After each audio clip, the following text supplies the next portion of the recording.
ವಿದ್ಯಾರ್ಥಿಗಳೇ, ನಾನು T S Umesh ಅಂತ, ಸರ್ಕಾರಿ ಪದವಿ ಪೂರ್ವ ಕಾಲೇಜು ಯಳಂದೂರು, ಚಾಮರಾಜನಗರ ಜಿಲ್ಲೆ.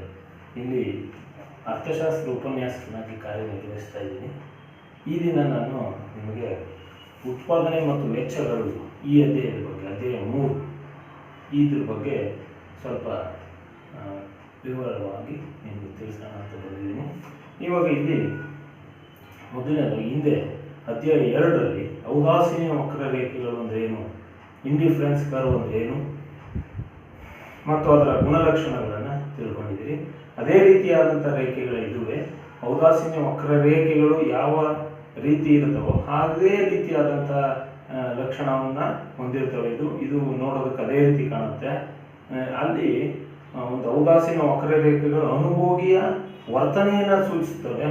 ಅದು ಇಲ್ಲಿ ಉತ್ಪಾದನೆಯ ಬಗ್ಗೆ, ಉತ್ಪಾದನೆಯ ಸಿದ್ಧಾಂತಗಳ ಬಗ್ಗೆ ಈ ಐಸೋಕ್ಲೈನ್ಸ್ ಅಂತ ಅಥವಾ ಸಮ ಉತ್ಪನ್ನ ರೇಖೆಗಳು ಅನ್ನುವಂಥದ್ದು ತಿಳಿಸುತ್ತೆ. ಈ ಅಧ್ಯಾಯದಲ್ಲಿ ನಾವು ಇವುಗಳ ಬಗ್ಗೆ ವಿವರವಾಗಿ ಉತ್ಪಾದನೆ ಅಂದರೆ ಏನು ಮತ್ತು ಉತ್ಪಾದನೆಗೆ ಸಂಬಂಧ ಅಂದರೆ ಉತ್ಪಾದನೆ ಸರಕುಗಳನ್ನು ಉತ್ಪಾದನೆ ಮಾಡೋದಕ್ಕೆ ಯಾವ ರೀತಿಯಾದಂಥ ವೆಚ್ಚಗಳನ್ನು, ಯಾವ ವಿಧದ ವೆಚ್ಚಗಳನ್ನು ಮಾಡ್ತೀವಿ ಅನ್ನುವಂಥದ್ದನ್ನು ನಾವಿಲ್ಲಿ ವಿವರವಾಗಿ ತಿಳ್ಕೊತೀವಿ. ಈಗ ಮೊದಲನೇದಾಗಿ ಇದಕ್ಕೆ ಸಂಬಂಧಪಟ್ಟಂಗೆ ಉತ್ಪಾದನಾ ಬಿಂಬಕ ಅಂದರೆ ಏನು ಅನ್ನೋದು ತಿಳ್ಕೊಳ್ಳೋಣ. ಫಸ್ಟು ಈ ಉತ್ಪಾದನಾ ಬಿಂಬಕ ಅಥವಾ ಇಂಗ್ಲೀಷ್ನಲ್ಲಿ ಇದನ್ನು ಪ್ರೊಡಕ್ಷನ್ ಫಂಕ್ಷನ್ ಅಂತ ಕರೀತಾರೆ. ಪ್ರೊಡಕ್ಷನ್ ಫಂಕ್ಷನ್ ಅಂದರೆ ಅಂದ್ರೆ ಏನಪ್ಪ ಅಂದರೆ ಉತ್ಪಾದನೆಗೆ ಸಂಬಂಧಪಟ್ಟ ಹಾಗೆ ಒಂದು ಉದ್ಯಮ ಘಟಕದ ಉತ್ಪಾದನಾ ಬಿಂಬಕವು ಉತ್ಪಾದನೆಗೆ ಉಪಯೋಗಿಸುವಂಥ ಆದಾನಗಳು ಮತ್ತು ಉತ್ಪನ್ನ, ಎಷ್ಟು ಉತ್ಪಾದನೆ ಆಯಿತು ಆ ಉತ್ಪನ್ನ ಅಂದರೆ ಆದಾನ ಮತ್ತು ಉತ್ಪನ್ನ ಎಷ್ಟನ್ನ ನಾವು ಆದಾನ ಅಂದರೆ ಇನ್ಪುಟ್ಸ್ ಅಂತ, ಎಷ್ಟನ್ನ ಹಾಕಿದ್ವಿ ಉತ್ಪಾದನೆ ಸರಕುಗಳ ಉತ್ಪಾದನೆ ಮಾಡೋದಕ್ಕೆ ಎಷ್ಟು ಯಾವ್ಯಾವ ಆದಾನಗಳನ್ನು ಹಾಕಿದ್ವಿ, ಅದಕ್ಕೆ ಎಷ್ಟು ಉತ್ಪಾದನೆ ದೊರೀತು, ಉತ್ಪನ್ನ ದೊರೀತು, ಇವೆರಡಕ್ಕೂ ಇರುವಂಥ ಸಂಬಂಧವನ್ನು ಸೂಚಿಸುತ್ತೆ ಈ ಉತ್ಪಾದನಾ ಬಿಂಬಕ ಅನ್ನುವಂಥದ್ದು. ಅಂದರೆ ಪ್ರೊಡಕ್ಷನ್ ಫಂಕ್ಷನ್ ಅಂದರೆ ಆದಾನಗಳು ಮತ್ತು ಉತ್ಪನ್ನ ಇವೆರಡರ ನಡುವಿನ ಸಂಬಂಧವನ್ನು ತೋರಿಸುತ್ತೆ. ಅಂದರೆ ಎಷ್ಟು ಆದಾನ ಹಾಕಿದ್ವಿ, ಇನ್ಪುಟ್ಸ್ ಎಷ್ಟು ಹಾಕಿದ್ವಿ, ಅದಕ್ಕೆ ಪ್ರತಿಫಲವಾಗಿ ಉತ್ಪನ್ನ ಎಷ್ಟು ದೊರೀತು ಅನ್ನುವಂಥದ್ದರ ಸಂಬಂಧವನ್ನು ತೋರಿಸುತ್ತೆ. ಜಾಸ್ತಿ ಆಯಿತು ಕಡಿಮೆ ಆಯಿತು ಅಂದರೆ ನಾವು ಹಾಕಿದ ಆದಾನನೇ ಜಾಸ್ತಿಯಾಗಿ ಉತ್ಪಾದನೆ ಕಡಿಮೆ ಆಯಿತು ಅಥವಾ ಆದಾನ ಲಾಭ ಬರುವಾಗಿದೆಯೋ ಇನ್ನುವಂಥದ್ದನ್ನೆಲ್ಲ ನಾವು ಇದರಲ್ಲಿ ತಿಳ್ಕೊಬೋದು. ಅದರಿಂದ ಇಲ್ಲಿ ಈ ಉತ್ಪಾದನಾ ಬಿಂಬಕ ಅನ್ನುವಂಥದ್ದನ್ನು ಒಂದು ಸಮೀಕರಣದ ರೂಪದಲ್ಲಿ ತೋರಿಸ್ಕೊಂಡು Q = F of LK ಅಂತ. ಅಂದರೆ Q = F of LK ಅಂದರೆ ಇದನ್ನ ಪ್ರೊಡಕ್ಷನ್ ಫಂಕ್ಷನ್ ಈಕ್ವೇಷನ್ ಸಮೀಕರಣ ಅಂತ ಕರಿತೀವಿ. ಇಲ್ಲಿ Q ಅಂದರೆ ಉತ್ಪಾದಿಸಿದ ಪ್ರಮಾಣ, ಕ್ವಾಂಟಿಟಿ ಆಫ್ ಪ್ರೊಡಕ್ಷನ್ ಅಂದರೆ ಉತ್ಪಾದಿಸಿದ ಪ್ರಮಾಣ ಎಷ್ಟು ಅನ್ನೋದನ್ನು ತೋರಿಸುತ್ತೆ. L ಅಂದರೆ ಲೇಬರ್ ಅಂತ, ಶ್ರಮ. K ಅಂದರೆ ಕ್ಯಾಪಿಟಲ್ ಅಂತ, ಬಂಡವಾಳನ ಸೂಚಿಸುತ್ತೆ. ಮತ್ತು F ಅಂದರೆ ಈ ಉತ್ಪಾದನೆಗೆ ಬಳಸಿದಂಥ ಆದಾನಗಳು, ಅಂದರೆ ಅನೇಕ ಆದಾನಗಳನ್ನು ಬಳಸ್ತೀವಿ. ಉತ್ಪಾದನೆಗೆ ನಾವು ಅನೇಕ ಆದಾನಗಳನ್ನು ಇನ್ಪುಟ್ಸ್ನ ಬಳಸ್ತೀವಿ. ಭೂಮಿ, ಶ್ರಮ, ಬಂಡವಾಳ ಮತ್ತು ಸಂಘಟನೆ ಉತ್ಪಾದನಾಂಗಗಳು ಅಂತ ಕರಿತೀವಿ ಅಂತ ಇಂದಿನ ವರ್ಷ ನೀವು ತಿಳ್ಕೊಂಡಿದ್ದೀವಿ. ಎಲ್ಲ ಆದಾನಗಳಲ್ಲಿ ನಾವು ಕೇವಲ 2 ಮಾತ್ರ ಪರಿಗಣಿಸ್ತೀವಿ. ಇಲ್ಲಿ ಶ್ರಮ ಮತ್ತು ಬಂಡವಾಳವನ್ನು ಮಾತ್ರ ಪರಿಗಣಿಸಿದ್ರೆ ಅಂದರೆ ನಮ್ಮ ಅನುಕೂಲಕ್ಕೆ, ಇಲ್ಲಿ ಅಧ್ಯಯನದ ಅನುಕೂಲಕ್ಕಾಗಿ ಒಬ್ಬ ರೈತ ಅಂತ ಇಟ್ಕೊಳ್ಳೋಣ. ಒಬ್ಬ ರೈತ ತನ್ನ ಗೋಧಿಯ ಉತ್ಪಾದನೆಗಾಗಿ ಅನೇಕ ಆದಾನಗಳನ್ನು ಬಳಸ್ತಾನೆ, ಆದರೆ ನಮ್ಮ ಅನುಕೂಲಕ್ಕೆ 2 ಆದಾನಗಳನ್ನು ಮಾತ್ರ ಬಳಸ್ತಾನೆ ಅಂತ ಇಟ್ಕೊಳ್ಳೋಣ. ಯಾವ್ಯಾವುದು? ಶ್ರಮ ಮತ್ತು ಬಂಡವಾಳ.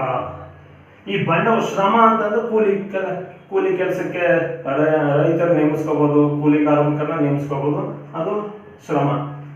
ಮತ್ತು ಕೆ ಅಂದ್ರೆ ಬಂಡವಾಳ. ಈ ಬಂಡವಾಳ ಅನ್ನೋದ್ರಲ್ಲಿ ಹಣದ ರೂಪದ ಬಂಡವಾಳ ಆಗ್ಬೋದು ಅಥವಾ ಇನ್ಯಾವುದೇ ಸಲಕರಣೆಗಳ ರೂಪದ ಬಂಡವಾಳ ಆಗ್ಬೋದು, ಎಲ್ಲವೂ ಸೇರ್ಕೊತವೆ ಇದರಲ್ಲಿ. ಅದರಿಂದ ಬಳಸಿದಂಥ ಆದಾನಗಳನ್ನ ನಾವು 2 ಆದಾನಗಳನ್ನ ಬಳಸಿದಾನೆ ಅಂತ ತಿಳ್ಕೊಳ್ಳೋಣ, L ಮತ್ತು K. ಈ L ಮತ್ತು K 2 ಆದಾನಗಳನ್ನು ಮಾತ್ರ ಅವನು ಬಳಸುತ್ತಾನೆ ಅಂತ ತಿಳ್ಕೊಂಡ್ರೆ ಆಗ ನಾವು ಉತ್ಪಾದಿಸಿದ ಪ್ರಮಾಣ ಎಷ್ಟಾಗಿದೆ ಅದನ್ನ Q ಅಂತ ಹೇಳ್ತೀವಿ. ಉತ್ಪಾದಿಸಿದ ಪ್ರಮಾಣ. L ಅಂದ್ರೆ ಶ್ರಮ, K ಅಂದ್ರೆ ಬಂಡವಾಳ. ಮತ್ತೆ ಇವೆರಡು ಅಂದ್ರೆ ಇಷ್ಟನ್ನ ಉಪಯೋಗಿಸಿದ್ದಕ್ಕೆ ಅವನಿಗೆ ಎಷ್ಟು ಪ್ರತಿಫಲ ಬಂತು, ಉತ್ಪಾದನೆ ಎಷ್ಟಾಯ್ತು, ಎಷ್ಟು ಗೋಧಿಯನ್ನು ಉತ್ಪಾದನೆ ಮಾಡಿದ, ಎಷ್ಟು ಕ್ವಿಂಟಾಲ್ ಗೋಧಿಯನ್ನ ಬೆಳೆದ ಅನ್ನುವಂಥದ್ದನ್ನ ಕ್ವಾಂಟಿಟಿ ಅಂತ ಕರಿತೀವಿ, ಕ್ಯೂ ಅಂತ. ಅದರಿಂದ ಇವೆರಡಕ್ಕೂ ಇರುವಂತಹ ಸಂಬಂಧ, ಆದಾನಗಳು ಮತ್ತೆ ಉತ್ಪನ್ನ, ಇವೆರಡಕ್ಕೂ ಇರುವಂತಹ ಸಂಬಂಧವನ್ನ ನಾವು ಉತ್ಪಾದನಾ ಬಿಂಬಕ ಅಂತ ಕರಿತೀವಿ. ಇದನ್ನ ಸಮೀಕರಣದ ರೂಪದಲ್ಲಿ Q = F of LK ಅಂತ ಕರಿತೀವಿ. ಇನ್ನು ಈ ರೀತಿ ಉತ್ಪಾದನೆ ಆದಾಗ ಅವುಗಳನ್ನ ಉತ್ಪನ್ನ ರೇಖೆಗಳ ರೂಪದಲ್ಲಿ ನಾವು ಪ್ರತಿನಿಧಿಸಬಹುದು.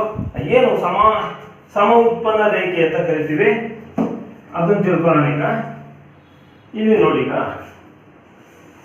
ಈ ಚಿತ್ರದಲ್ಲಿ ಸಮ ಉತ್ಪನ್ನ ರೇಖೆಗಳು ಅಂದ್ರೆ ಏನು ಅಂತ ತೋರಿಸಿದ್ದೀನಿ. ಸಮ ಉತ್ಪನ್ನ ರೇಖೆಗಳು ಅಂದ್ರೆ ಏನಪ್ಪಾ ಅಂತಂದ್ರೆ ಒಂದೇ ಮಟ್ಟದ ಉತ್ಪನ್ನವನ್ನ ಉತ್ಪಾದಿಸುವ ಸಾಮರ್ಥ್ಯವಿರುವಂತಹ ಎರಡು ಉತ್ಪಾದನಾಂಗಗಳ ವಿವಿಧ ಸಂಯೋಜನೆಗಳ ಬಿಂದುಗಳನ್ನ ಸೇರಿಸುವಂತ ರೇಖೆಯನ್ನ ನಾವು ಸಮ ಉತ್ಪನ್ನ ರೇಖೆಗಳು ಅಂತ ಕರಿತೀವಿ. ಅಂದ್ರೆ ಎರಡು ಸಮಮಟ್ಟದ ಉತ್ಪನ್ನ, ಒಂದೇ ಮಟ್ಟದ ಉತ್ಪನ್ನವನ್ನ ಪ್ರತಿನಿಧಿಸುವಂತಹ ಎರಡು ಒಂದೇ ಮಟ್ಟದ ಉತ್ಪನ್ನವನ್ನು ಉತ್ಪಾದಿಸುವ ಸಾಮರ್ಥ್ಯವಿರುವಂತಹ ಎರಡು ವಿವಿಧ ಸಂಯೋಜನೆಗಳನ್ನ ಸೇರಿಸಿದ್ರೆ ಅವಾಗ ಬರುವಂತ ರೇಖೆಯನ್ನು ನಾವು ಸಮ ಉತ್ಪನ್ನ ರೇಖೆಗಳು ಅಂತ ಕರಿತೀವಿ. ಅಂದ್ರೆ ಇಲ್ಲಿ ಸಮ ಉತ್ಪನ್ನ ರೇಖೆ ಅಂದ್ರೆ ಇದರ ಮೇಲಿನ ಸಮ ಉತ್ಪನ್ನ ರೇಖೆಯ ಮೇಲಿರುವಂತ ಎಲ್ಲಾ ಬಿಂದುಗಳಿಗೆ ಸಮನಾದ ಉತ್ಪನ್ನವನ್ನು ಪ್ರತಿನಿಧಿಸುತ್ತವೆ. ಅಂದ್ರೆ ಇಲ್ಲಿ ನೋಡಿ, ಈಗ ಇಲ್ಲಿ ಬರ್ದಿದ್ದೀನಿ ಸಮ ಉತ್ಪನ್ನ ರೇಖೆ ಏನಕ್ಕೆ ಇಂಗ್ಲಿಷ್ ಅಲ್ಲಿ ಐಸೋಕ್ವಾಂಟ್ಸ್ ಅಂತ ಕರೀತಾರೆ, ಐಸೋಕ್ವಾಂಟ್ಸ್ ಅಂತ. ಅದರಿಂದ IQ ಅನ್ನೋ ಅಕ್ಷರದಿಂದ ಸೂಚಿಸ್ತೀವಿ. ಹೇಗೆ ಹಿಂದೆ ಸಮ ಉತ್ಪನ್ನ ರೇಖೆಯ ರೀತಿನೇ ಔದಾಸೀನ್ಯ ವಕ್ರ ರೇಖೆಗಳನ್ನು IQ ಅಕ್ಷರದಿಂದ ಸೂಚಿಸ್ತಾ ಇದ್ವಿ, IQ ಅಂತ, ಇಂಡಿಫರೆನ್ಸ್ ಕರ್ವ್ ಅಂತ. ಅದೇ ರೀತಿ ಇಲ್ಲಿ ಐಸೋಕ್ವಾಂಟ್ಸ್ ಅಂದ್ರೆ ಸಮ ಉತ್ಪನ್ನ ರೇಖೆಗಳು. ಅಂದ್ರೆ ಈ ಸಮ ಉತ್ಪನ್ನ ರೇಖೆಯ ಮೇಲಿನ ಎಲ್ಲಾ ಬಿಂದುಗಳು ಅಂದ್ರೆ ಎಲ್ಲಾ ಸಂಯೋಜನೆಗಳು, ಬೇರೆ ಬೇರೆ ಅಂದ್ರೆ ಆದಾನಗಳನ್ನ ಬೇರೆ ಬೇರೆ ರೀತಿಯಲ್ಲಿ ಸಂಯೋಜನೆ ಮಾಡ್ಕೋಬಹುದು. ಅಂದ್ರೆ ನಾವಿಲ್ಲಿ ಒಬ್ಬ ರೈತ ಗೋಧಿ ಬೆಳಿತಾನೆ ಅಂತ ಒಂದು ಉದಾಹರಣೆ ತಗೊಂಡ್ವಿ.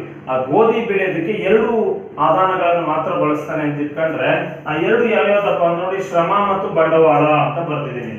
ಶ್ರಮ ಮತ್ತು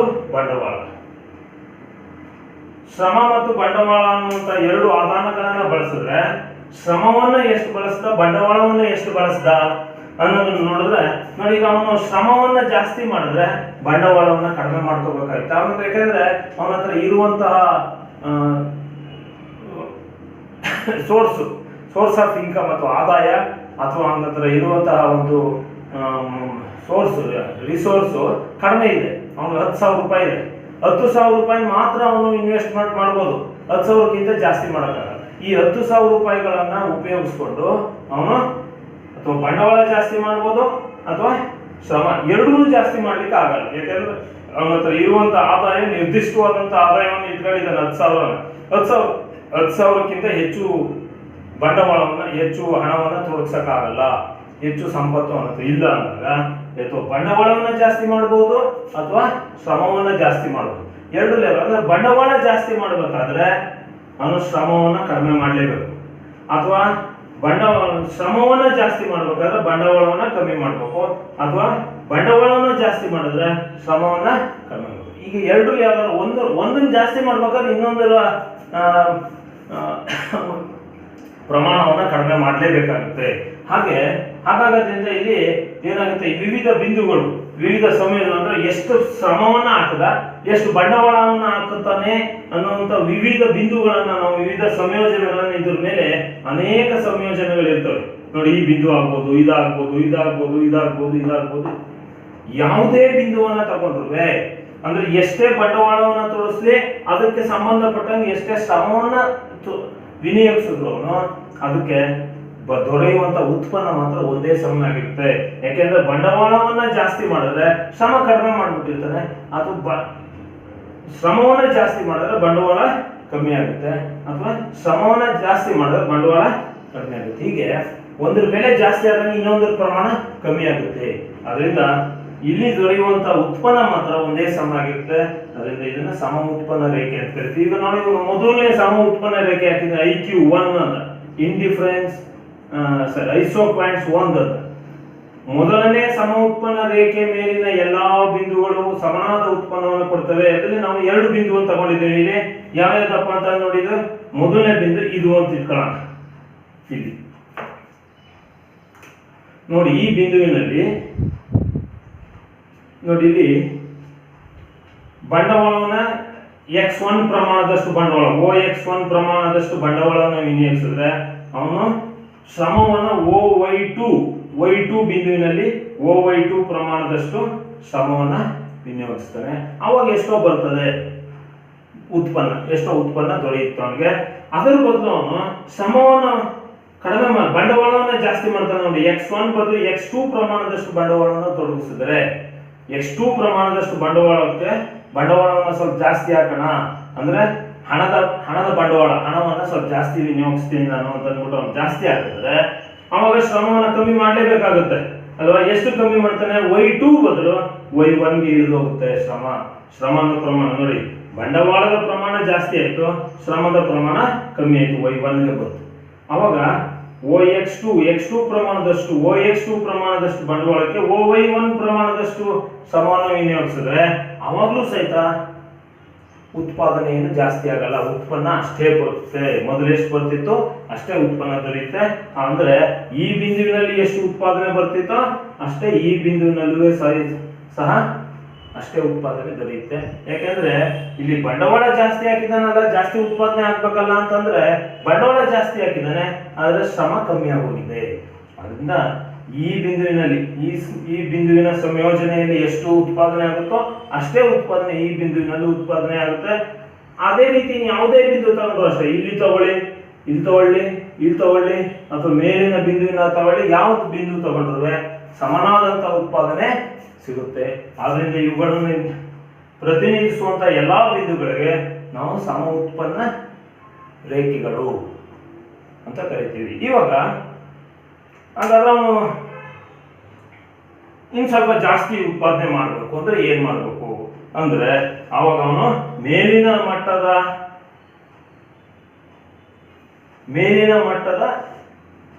ಸಮ ಉತ್ಪನ್ನ ರೇಖೆಯನ್ನ ಆರಿಸ್ಕೋಬೇಕಾಗುತ್ತೆ. ಅಂದ್ರೆ ಮೇಲಿನ ಮಟ್ಟದ್ದು ಅಂತಂದ್ರೆ ಯಾವುದು? ನೋಡಿ, ಇನ್ನೊಂದು ಉತ್ಪನ್ನ ರೇಖೆಯನ್ನ ಹೇಳ್ತೀನಿ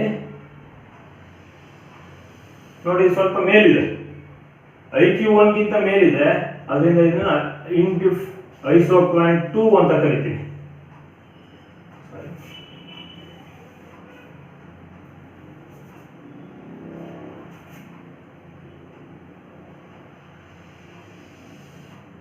ನೋಡಿ, IQ2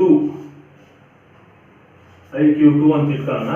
ಇಲ್ಲಿ ಏನಾಗುತ್ತೆ, ಶ್ರಮದ ಪ್ರಮಾಣ y1, ಆದ್ರೆ ಇದನ್ನ ಇದೇ ಮಟ್ಟದಲ್ಲಿ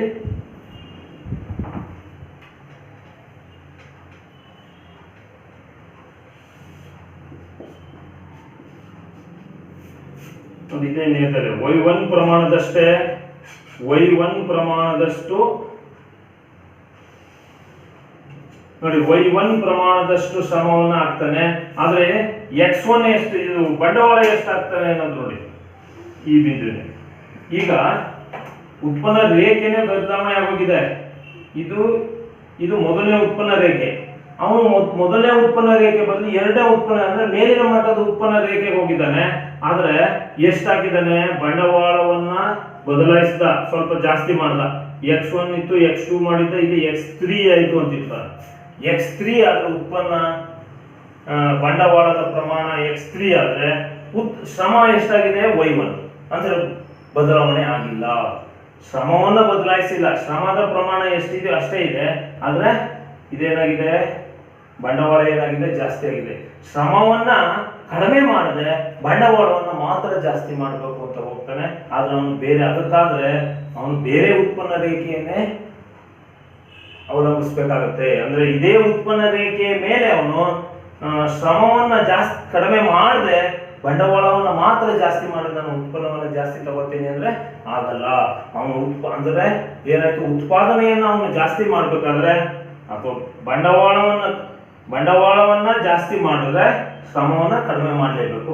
ಅಥವಾ ಶ್ರಮ ಕಮ್ಮಿ ಮಾಡಲ್ಲ ನಾನು ಅಂತಂದ್ರೆ ಅವನು ಬಂಡವಾಳವನ್ನ ಜಾಸ್ತಿ ಮಾಡಬೇಕು ಅಂತಂದ್ರೆ ಅವನು ಬೇರೆ ಉತ್ಪನ್ನ ರೇಖೆ ಬೇರೆ ಸಂಯೋಜನೆಯನ್ನ ಈ ಸಮ ಉತ್ಪನ್ನ ರೇಖೆ ಮೊದಲನೇ ಸಮ ಉತ್ಪನ್ನ ರೇಖೆಯ ಮೇಲೆ ಆರಿಸ್ಕೊಳ್ಳೋಕ್ಕಾಗಲ್ಲ, ಬೇರೆ ಇನ್ನೊಂದು ಸಮ ಉತ್ಪನ್ನ ರೇಖೆಯ ಮೇಲೆ ಹೋಗಿ ಅವನು ಆರಿಸ್ಕೋಬೇಕಾಗುತ್ತೆ. ಅವಾಗ ಈ ಎರಡನೇ ಸಮ ಉತ್ಪನ್ನ ರೇಖೆಯ ಮೇಲಿನ ಎಲ್ಲಾ ಬಿಂದುಗಳು ಒಂದೇ ಪ್ರಮಾಣದ ಉತ್ಪನ್ನವನ್ನ ಕೊಡುತ್ತವೆ. ಆದ್ರೆ IQ1 ಗಿಂತ ಹೆಚ್ಚು, IQ1 ಅಂದ್ರೆ ಮೊದಲನೇ ಸಮ ಉತ್ಪನ್ನ ರೇಖೆಗಿಂತ ಎಷ್ಟು ಉತ್ಪಾದನೆ ಸಿಗುತ್ತೋ ಅದಕ್ಕಿಂತ ಹೆಚ್ಚಿನ ಉತ್ಪಾದನೆಯನ್ನ IQ2 ಪ್ರತಿನಿಧಿಸುತ್ತೆ. ಅಂದ್ರೆ ಈ IQ2 ಮೇಲಿನ ಎಲ್ಲಾ ಬಿಂದುಗಳು ಇದಾಗ್ಬೋದು ಇಲ್ಲಿರೋ ಯಾವುದೇ ಸಂಯೋಜನೆಯನ್ನು ಆರಿಸಿಕೊಂಡ್ರು ಅವನಿಗೆ ಸಮನಾದ ಉತ್ಪನ್ನ ದೊರೆಯುತ್ತೆ.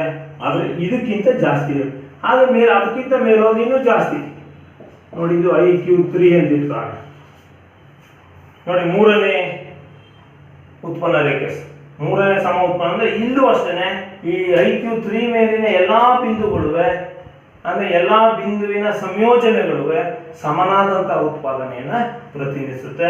ಆದ್ರೆ ಇಲ್ಲಿ ಆಗುವಂತಹ ಉತ್ಪಾದನೆ IQ1 ಗಿಂತ ಜಾಸ್ತಿ, IQ2 ಗಿಂತನೂ ಜಾಸ್ತಿ. ಅದರಿಂದ IQ1 ಗಿಂತ IQ2 ಹೆಚ್ಚಿನ ಮಟ್ಟದ ಉತ್ಪಾದನೆಯನ್ನು ಪ್ರತಿನಿಧಿಸುತ್ತೆ, IQ2 ಗಿಂತ IQ3 ಹೆಚ್ಚಿನ ಮಟ್ಟದ ಉತ್ಪಾದನೆಯನ್ನ ಪ್ರತಿನಿಧಿಸುತ್ತೆ. ಇದಿಷ್ಟು ನಿಮ್ಗೆ ನೋಡಿ, ಇದ್ರದ್ದು ಸಂಯೋಜನೆಗಳನ್ನ ಬರೆದ್ರೆ ಇಲ್ಲೇ ಬರಿಬಹುದು ಬೇಕಾದ್ರೆ X1 ನೋಡಿದು X1 Y2 ಇಲ್ಲಿ ಈ ಸಂಯೋಜನೆ ಈ ಬಿಂದುವಿನ ಸಂಯೋಜನೆ ಎಷ್ಟಪ್ಪ ಅಂದ್ರೆ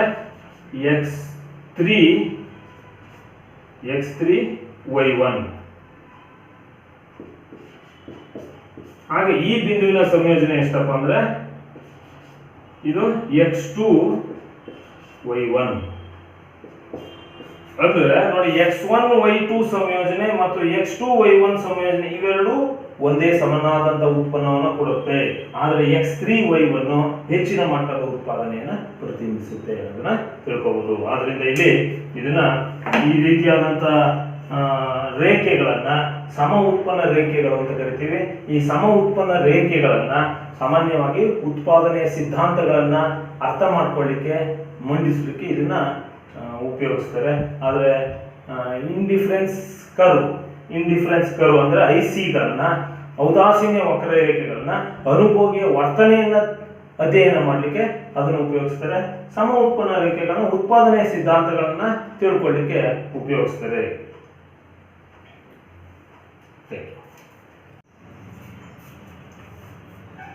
ಈಗ ಸಮ ಉತ್ಪನ್ನ ರೇಖೆ ಅಂದ್ರೆ ಏನು ಅಂತ ತಿಳ್ಕೊಳ್ಳಿ. ಅಂದ್ರೆ ಸಮ ಉತ್ಪನ್ನ ರೇಖೆ ಅಂದ್ರೆ ಸಮ ಉತ್ಪನ್ನ ರೇಖೆಯ ಮೇಲಿನ ಎಲ್ಲಾ ಬಿಂದುಗಳು, ಎಲ್ಲಾ ಸಂಯೋಜನಾ ಬಿಂದುಗಳು ಒಂದೇ ಮಟ್ಟದ ಉತ್ಪನ್ನವನ್ನ ಪ್ರತಿನಿಧಿಸುತ್ತೆ ಅಂತ ತಿಳ್ಕೊಂಡಿದ್ರಿ.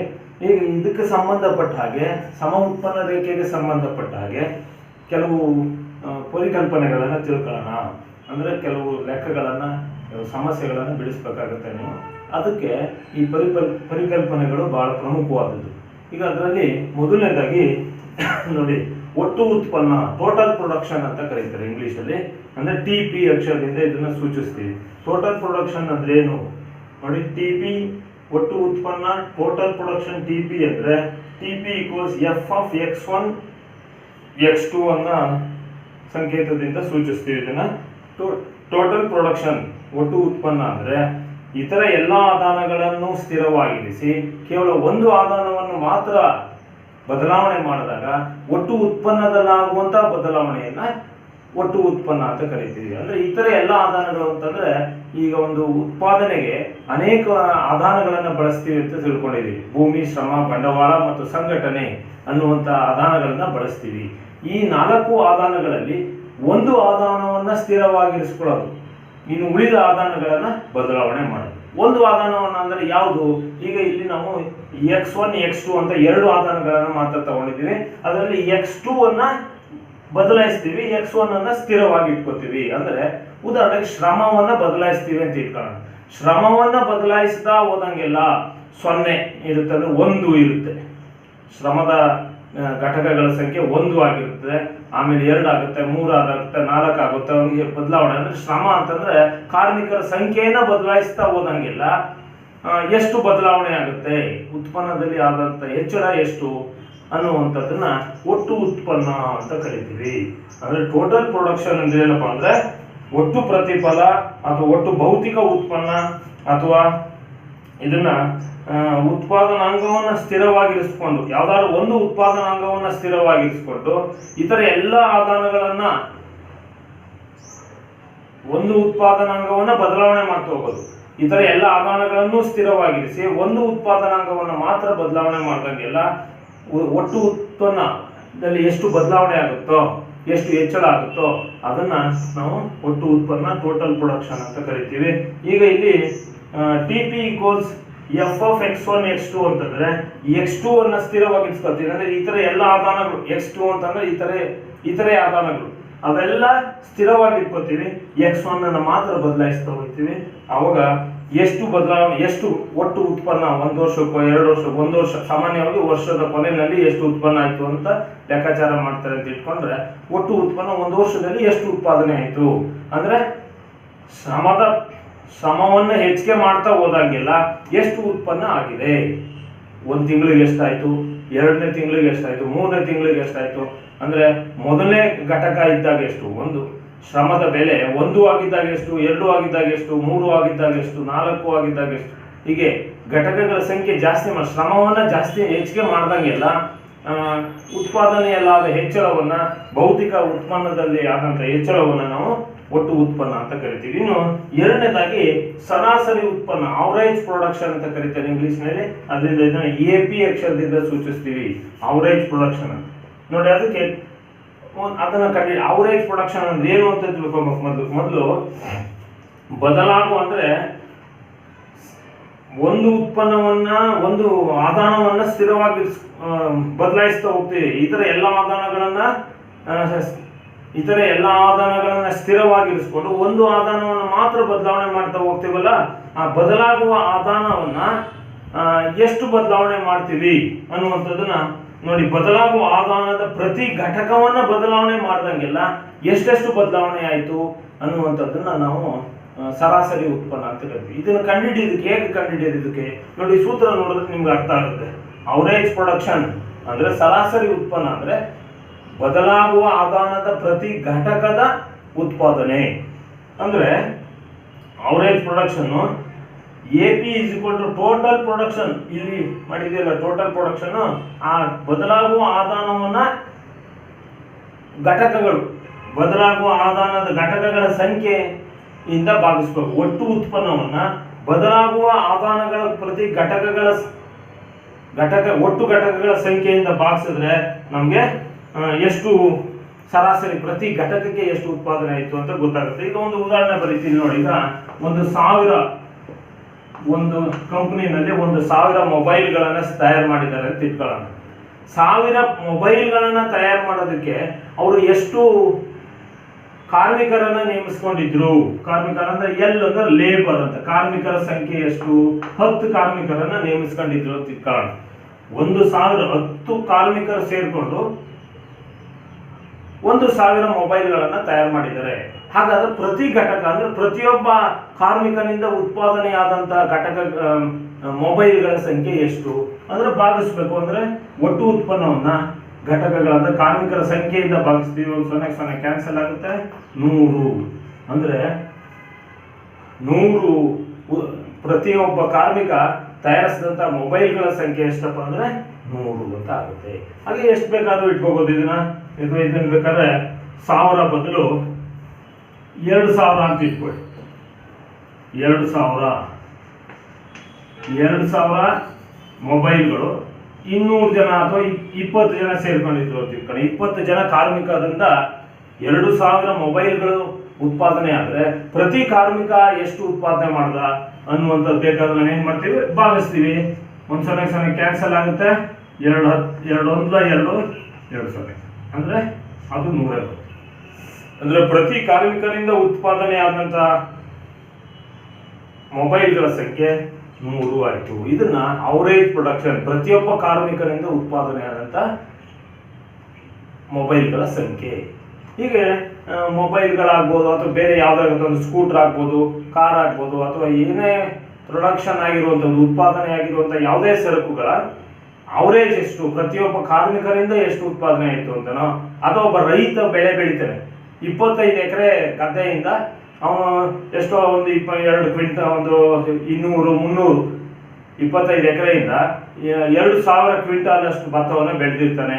ಹಾಗಾದ್ರೆ ಪ್ರತಿಯೊಂದು ಎಕರೆಗೆ ಒಂದೊಂದು ಎಕರೆಗೂ ಎಷ್ಟೆಷ್ಟು ಉತ್ಪಾದನೆ ಆಯಿತು ಅನ್ನೋ ಒಂದು ಕಂಡು ಹಿಡಿಬೇಕಾದಾಗ ಒಟ್ಟು ಉತ್ಪಾದನೆ ಎಷ್ಟಾಯಿತು, 2000 quintal, 2000 divided by 25 acre, 2000 divided by 25 ಮಾಡಿದ್ರೆ ಆಗ ಪ್ರತಿಯೊಂದು ಎಕರೆಗೆ ಎಷ್ಟು ಉತ್ಪಾದನೆ ಆಯಿತು ಅಂದ್ರೆ ಲ್ಯಾಂಡ್ ಬದಲಾವಣೆ ಆಗುತ್ತೆ ಅಲ್ಲಿ, ಅಂದ್ರೆ ಭೂಮಿ ಬದಲಾವಣೆ ಆಗುತ್ತೆ.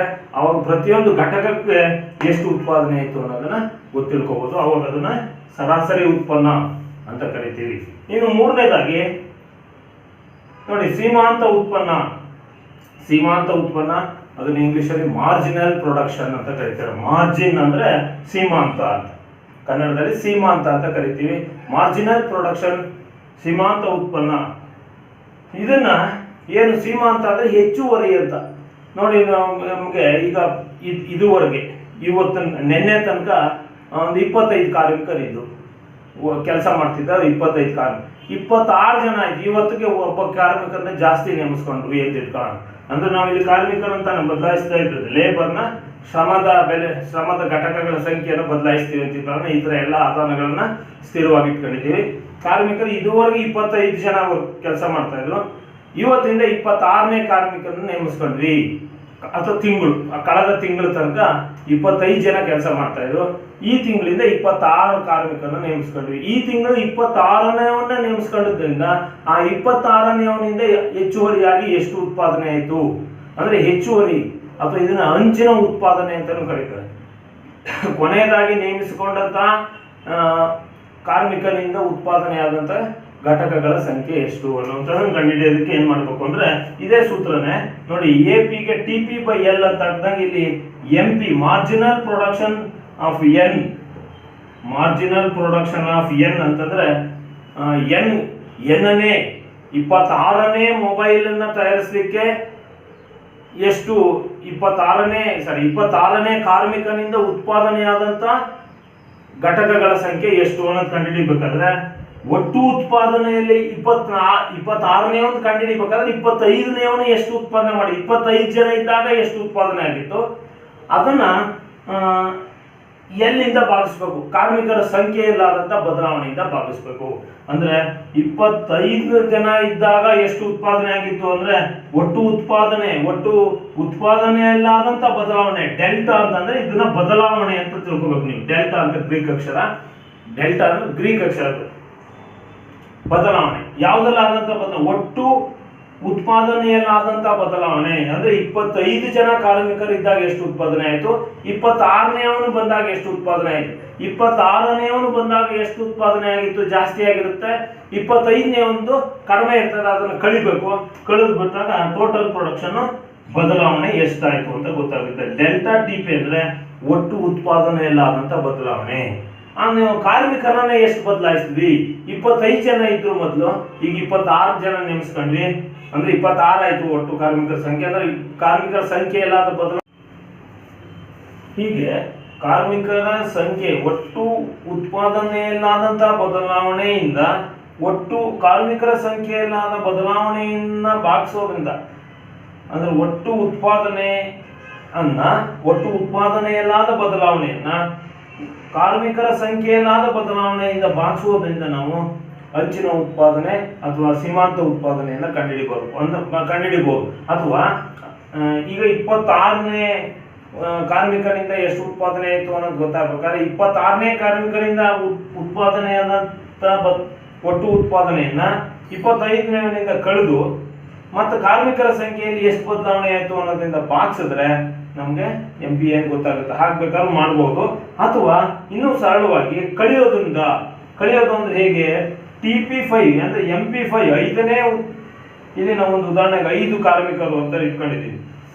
5 ಕಾರ್ಮಿಕರಿಂದ ಎಷ್ಟು ಉತ್ಪಾದನೆ ಆಯಿತು, 5ನೇ ಕಾರ್ಮಿಕರಿಂದ ಎಷ್ಟು ಉತ್ಪಾದನೆ ಆಯಿತು ಅನ್ನೋದು ಕಂಡು ಹಿಡಿಬೇಕಾದ್ರೆ MP5 ಬಿಕಾಸ್ TP5 - TP4 ಅಂದ್ರೆ 5ನೇ ಕಾರ್ಮಿಕನಿಂದ ಆದಂತ ಒಟ್ಟು ಉತ್ಪಾದನೆಯನ್ನ 4 ಜನ ಕಾರ್ಮಿಕರಿಂದ ಆದಂತ ಒಟ್ಟು ಉತ್ಪಾದನೆಯನ್ನು ಕಳೆಯುವುದರಿಂದ ನಾವು ಕಂಡುಹಿಡಿಯಬಹುದು. ಅಂದ್ರೆ MP5 = TP5 - TP4.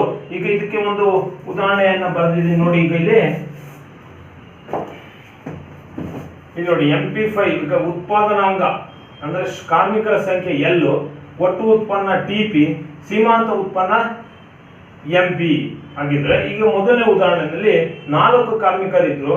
ಈ 4 ಕಾರ್ಮಿಕರಿದ್ದಾಗ ಒಟ್ಟು ಉತ್ಪಾದನೆ 40 ಅಂದ್ರೆ ಮೊಬೈಲ್ಗಳ ಸಂಖ್ಯೆ ಇರ್ತಾರೆ. 4 ಜನ 40 ಮೊಬೈಲ್ಗಳನ್ನ ತಯಾರಿಸ್ತಾ ಇದ್ರು. 5 ಕಾರ್ಮಿಕರಾಯ್ತು ಅಂದ್ರೆ ಒಂದು ಕಾರ್ಮಿಕರ ಸಂಖ್ಯೆಯನ್ನು ಒಂದು ಜಾಸ್ತಿ ಮಾಡಿದ್ವಿ. ಒಂದು ಜಾಸ್ತಿ ಮಾಡೋದ್ರಿಂದ 46 ಅಂದ್ರೆ 46 ಮೊಬೈಲ್ಗಳು ಉತ್ಪಾದನೆ ಆಯಿತು. ಅಂದ್ರೆ ಹೆಚ್ಚುವರಿಯಾಗಿ ಎಷ್ಟು ಉತ್ಪಾದನೆ ಆಯಿತು?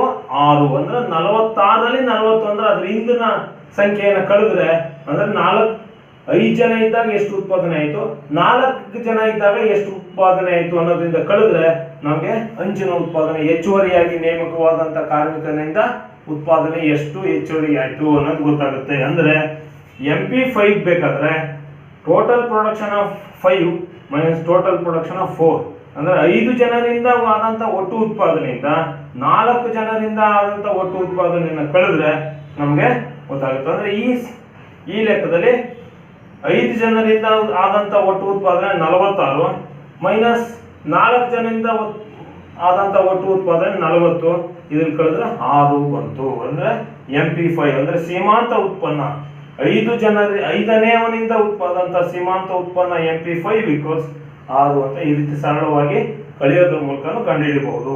ಅಂದ್ರೆ ಸೂತ್ರ ಏನಾಗುತ್ತೆ? MPN = TPN - TPN - 1. n ಅಂದ್ರೆ ಒಟ್ಟು ಕೊನೆಯಲ್ಲಿ ಎಷ್ಟು ಬಂದ್ರು ಅದಕ್ಕೆ ಅದ್ರ ಹಿಂದಿನ ಸಂಖ್ಯೆ. ಇದು n ಬೆಲೆ 25 ಆದ್ರೆ 25 - 25 - 1 24. ಅಥವಾ 100ನೇ ಕಾರ್ಮಿಕಂದು ಬೇಕಾದ್ರೆ ನಮ್ಗೆ 100ನೇ ಕಾರ್ಮಿಕನ ನೇಮಿಸ್ಕೊಂಡಾಗ ಎಷ್ಟು ಉತ್ಪಾದನೆ ಆಯಿತು ಹೆಚ್ಚುವರಿಯಾಗಿ ಬೇಕಾದ್ರೆ n ಬೆಲೆ 100 ಆಗುತ್ತೆ. MP 100 = TP 100 - 2P TP 100 - 1 ಅಂದ್ರೆ 99. ಇಲ್ಲಿ 100 ಜನರಿಂದ ಉತ್ಪಾದನೆ ಆದಂತ ಘಟಕಗಳ ಸಂಖ್ಯೆ ಮೈನಸ್ 99 ಜನರಿಂದ ಉತ್ಪಾದನೆ ಆದಂತ ಘಟಕಗಳ ಸಂಖ್ಯೆನ ಕಳೆದ್ರೆ ನಮಗೆ ಹಂಚಿನ ಉತ್ಪಾದನೆ ಕೊನೆಯ ಬಂದಾಗ ಎಷ್ಟು ಉತ್ಪಾದನೆ ಆಯಿತು ಅನ್ನೋದು ಗೊತ್ತಾಗುತ್ತೆ. ಅಷ್ಟು ಈ 3 ಪರಿಕಲ್ಪನೆಗಳನ್ನು ತಿಳ್ಕೊಳ್ಳಿ. ಇದಿಷ್ಟು 3 ಪರಿಕಲ್ಪನೆಗಳ ಮೇಲೆ ನಿಮ್ಗೆ ಹಲವಾರು ಲೆಕ್ಕಗಳನ್ನು ಕೇಳುತ್ತಾಗುತ್ತೆ. ಇದಾದ್ಮೇಲೆ ಈಗ ನಮಗೆ ಅಲ್ಪಾವಧಿ ವೆಚ್ಚ ಮತ್ತು ದೀರ್ಘಾವಧಿ ವೆಚ್ಚಗಳು ಅಂದ್ರೆ ಏನು ಮತ್ತೆ ಅದರ ವಿಧಗಳು ಯಾವುದು ಅನ್ನೋದನ್ನು ತಿಳ್ಕೊಳ್ಳೋಣ.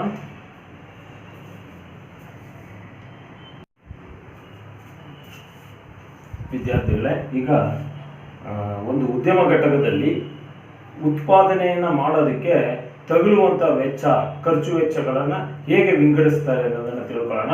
ಮೊದಲನೇದಾಗಿ ಅದಕ್ಕೆ ಮುಂಚೆ ವೆಚ್ಚ ಮಾಡುವಂತ ವೆಚ್ಚಕ್ಕೂ ಮತ್ತು ಉತ್ಪಾದನೆಗೂ ಇರುವಂತಹ ಸಂಬಂಧವನ್ನ ಹೇಗೆ ಸೂಚಿಸಲಾಗುತ್ತೆ ಅನ್ನುವಂಥದ್ದನ್ನು ತಿಳ್ಕೊಳ್ಳೋಣ. ಇದನ್ನ C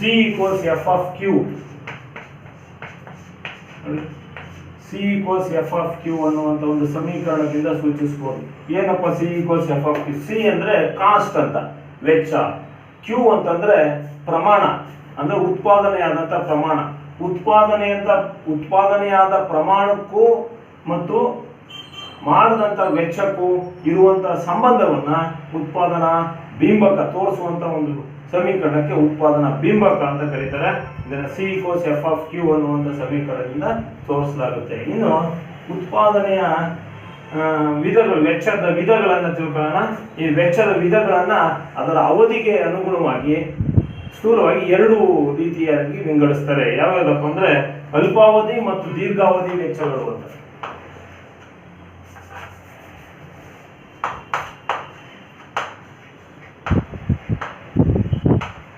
ಅಲ್ಪಾವಧಿ ವೆಚ್ಚಗಳು ಮತ್ತು ದೀರ್ಘಾವಧಿ ವೆಚ್ಚಗಳು.